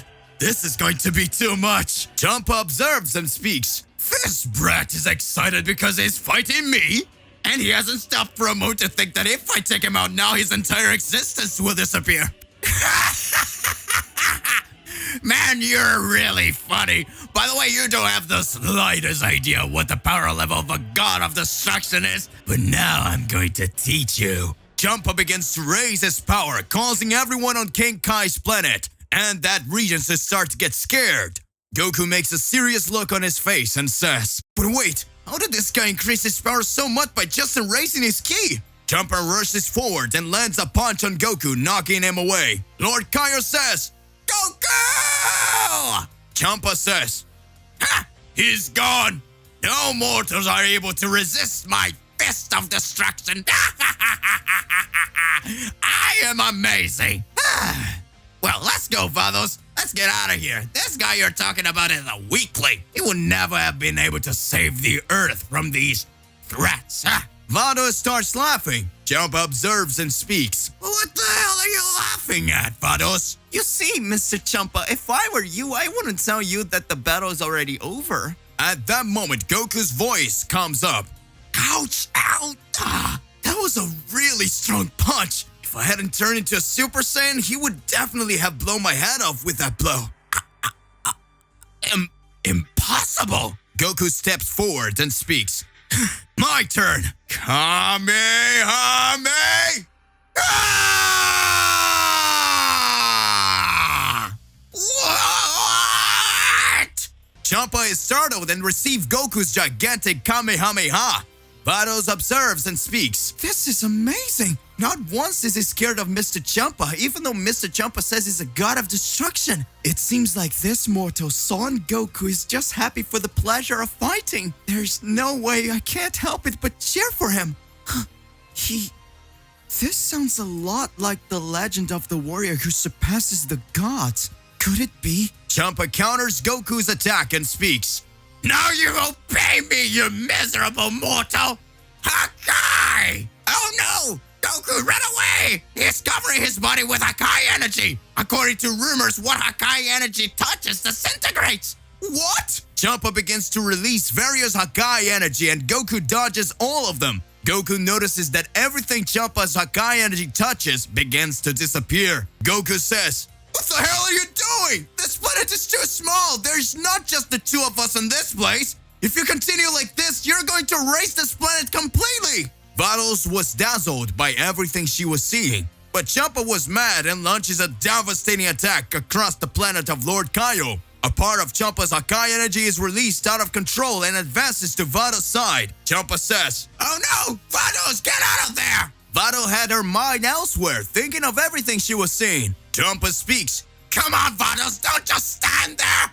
The moment Vados regains consciousness, she sees Champa's Hakai energy come in front of her, and Goku appears in front of her to save her. Vados says, Hey, get out of there! You're trying to hold Mr. Champa's Hakai energy in your hand! No matter how strong you are, you'll be disintegrated by all this. Goku, holding Hakai energy, says, It doesn't matter if you disintegrate my body or whatever you do. I will never be able to watch someone defenseless being attacked and do nothing. You claim to be a god. And even if you attack a friend, I will never forgive you!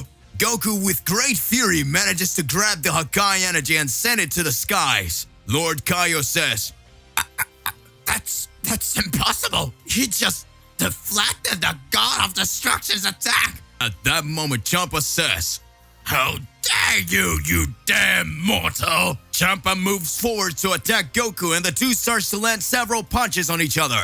Champa speaks. How is this guy managing to fight me? It doesn't make any sense. I've never seen a mortal fight like that.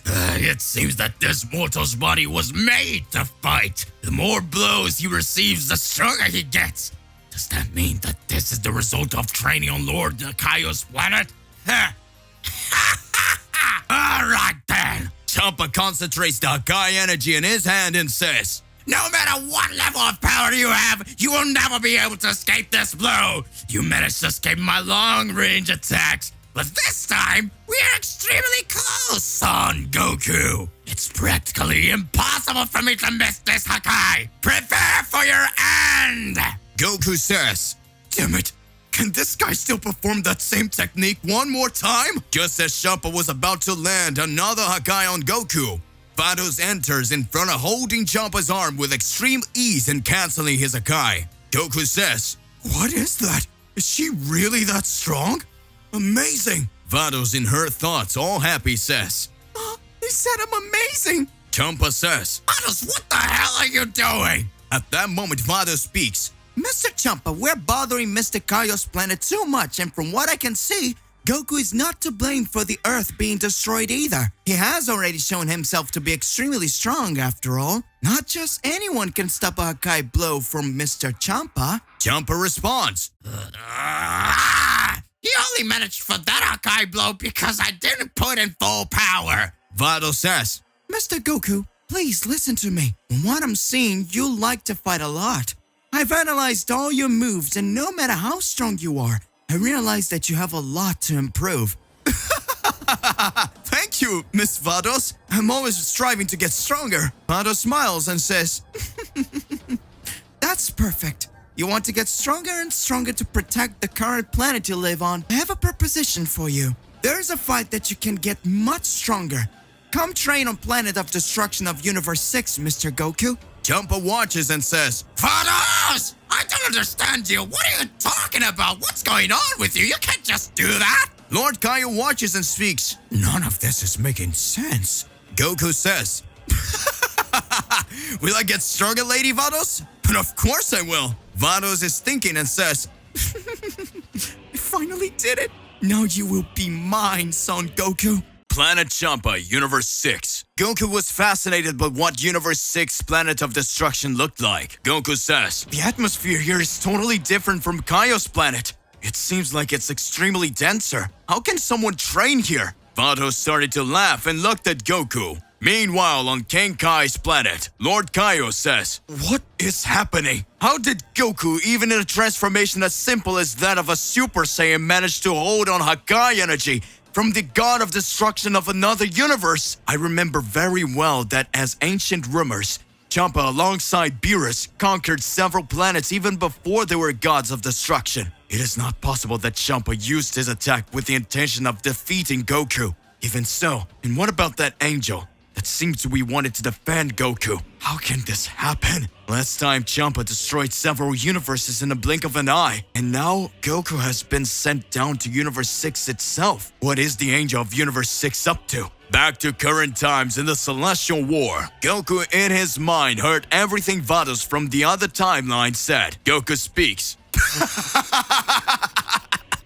Don't joke with me, Lady Vados. Me, in another timeline, in my Super Saiyan form, was able to fight a god of destruction? If you think that in this timeline, me as a Super Saiyan 3 was knocked out by Sir Beerus? Vados says, Exactly, Mr. Goku. But don't mind that. You, in my timeline, always called everyone's attention, whether for your strength or the distortions that ended up happening. Remember that transformation don't mean anything if the user himself doesn't have incredible power. Think about it. Broly didn't need to reach the transformation levels of you and Mr. Vegeta, and he was more powerful than you two. Goku responds, Yeah, that's true, Lady Vados. But, Vados, so that's how we ended up together in your timeline, and Gon was born.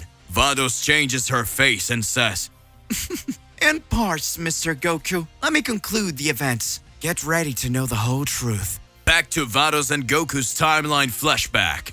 Goku was on the planet Champa alongside Vados. Champ says, I refuse to train this mortal. I want to see how he alone will manage to get stronger. Vados, what are you doing? Is a mistake. Vados then says, Oh, Mr. Champa, I know it's a mistake, but I must listen to my heart. From the moment I saw that mortal, it seems that everything was predestined. He even held a Hakai energy to protect me. You know what that means? Even so, that is not a plausible Vados explanation.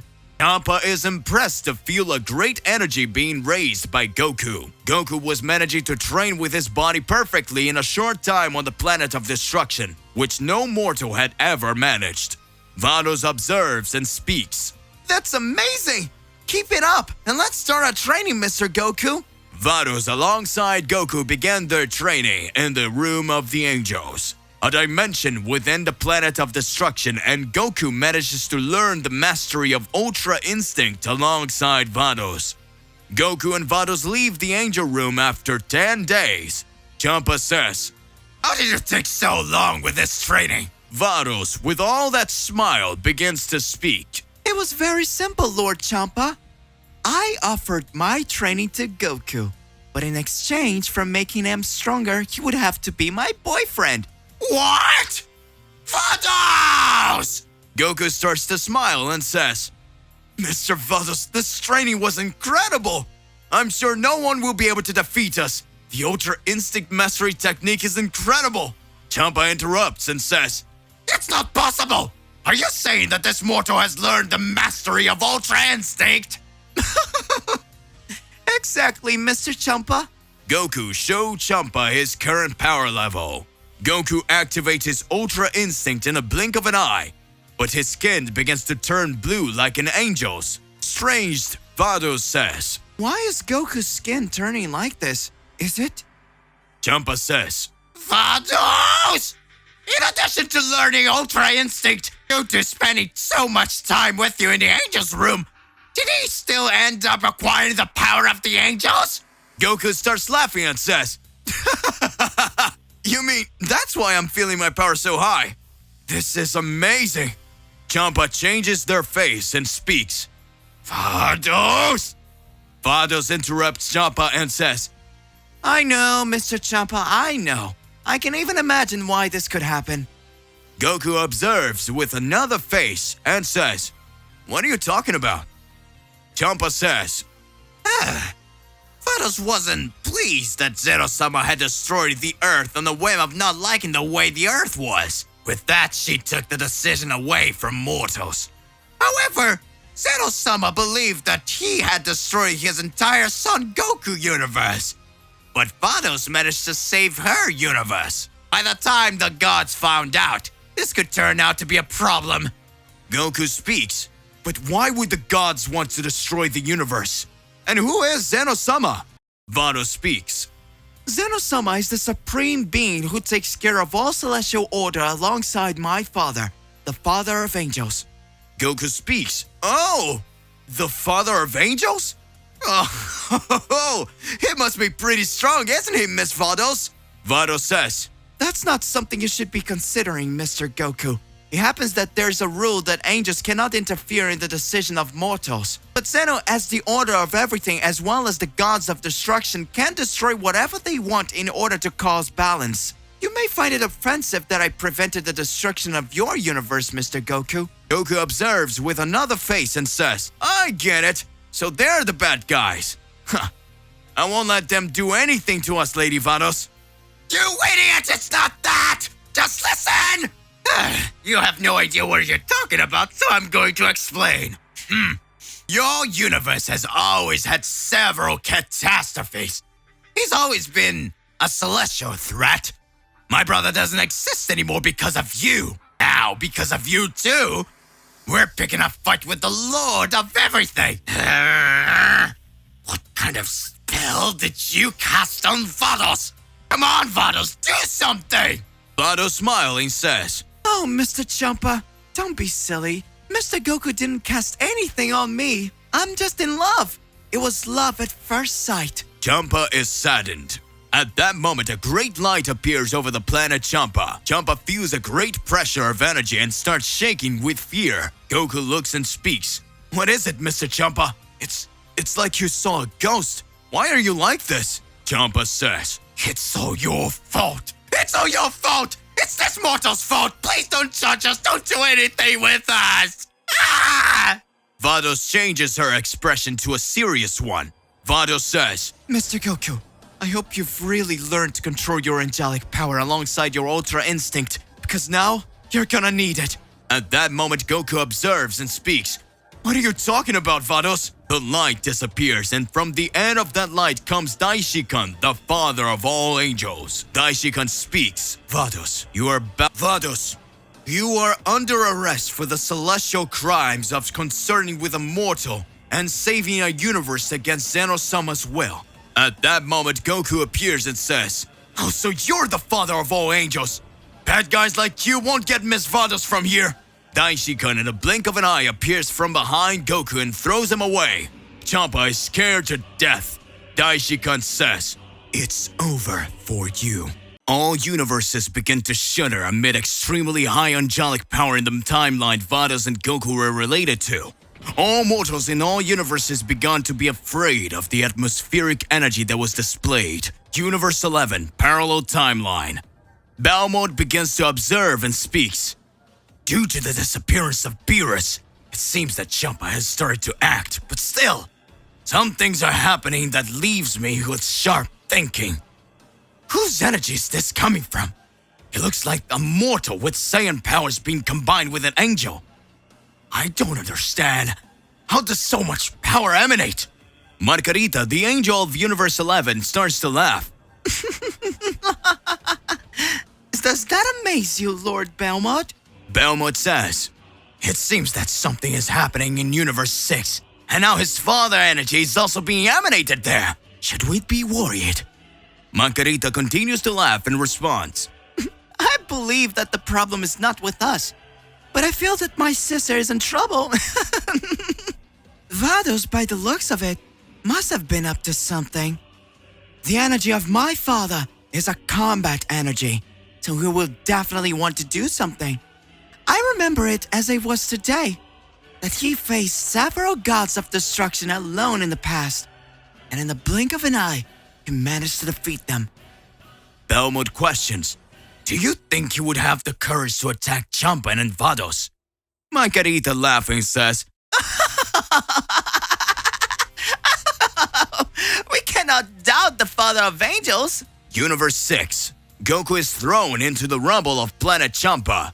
Daishikan looks at Vados and Champa and speaks, God of destruction of Universe 6, for now I will not punish you for your crime, but Vados, you will not go unpunished. Now you may come with me. Daishikan prepares its attack. Divine redemption! Vados with a serious face says, It seems that there's no way. Now you will have to see how much stronger your daughter has become. Daishikan is impressed that Vados managed to escape his attack. Vados says, I don't know how long I'll be able to fight you, Dad, but I won't be defeated without even a fight. Daishikan observes the body of Vados and says, It's not possible. I seem to feel another angelic energy in Vados' body. Doesn't make any sense. Don't tell me that. No, I can't jump to conclusions. At that moment, Champa is watching and says, How is it possible? Two angels are fighting! I have never seen such an absurd battle before. But I can't let Vados be defeated. But wait, it's the father of angels! Now that Shirosama is no longer here in this timeline, Daishikan must not know what to do either. Daishikan continues fighting Vados. Vados starts to feel random pains in her body and her body starts to weaken. Vados says, What's happening to my body? Daishikan says, Do not resist anymore. You're at your limit, Vados. Enough of that, and come with me. You'll have to be sealed. Vados responds by laughing. Why are you doing that?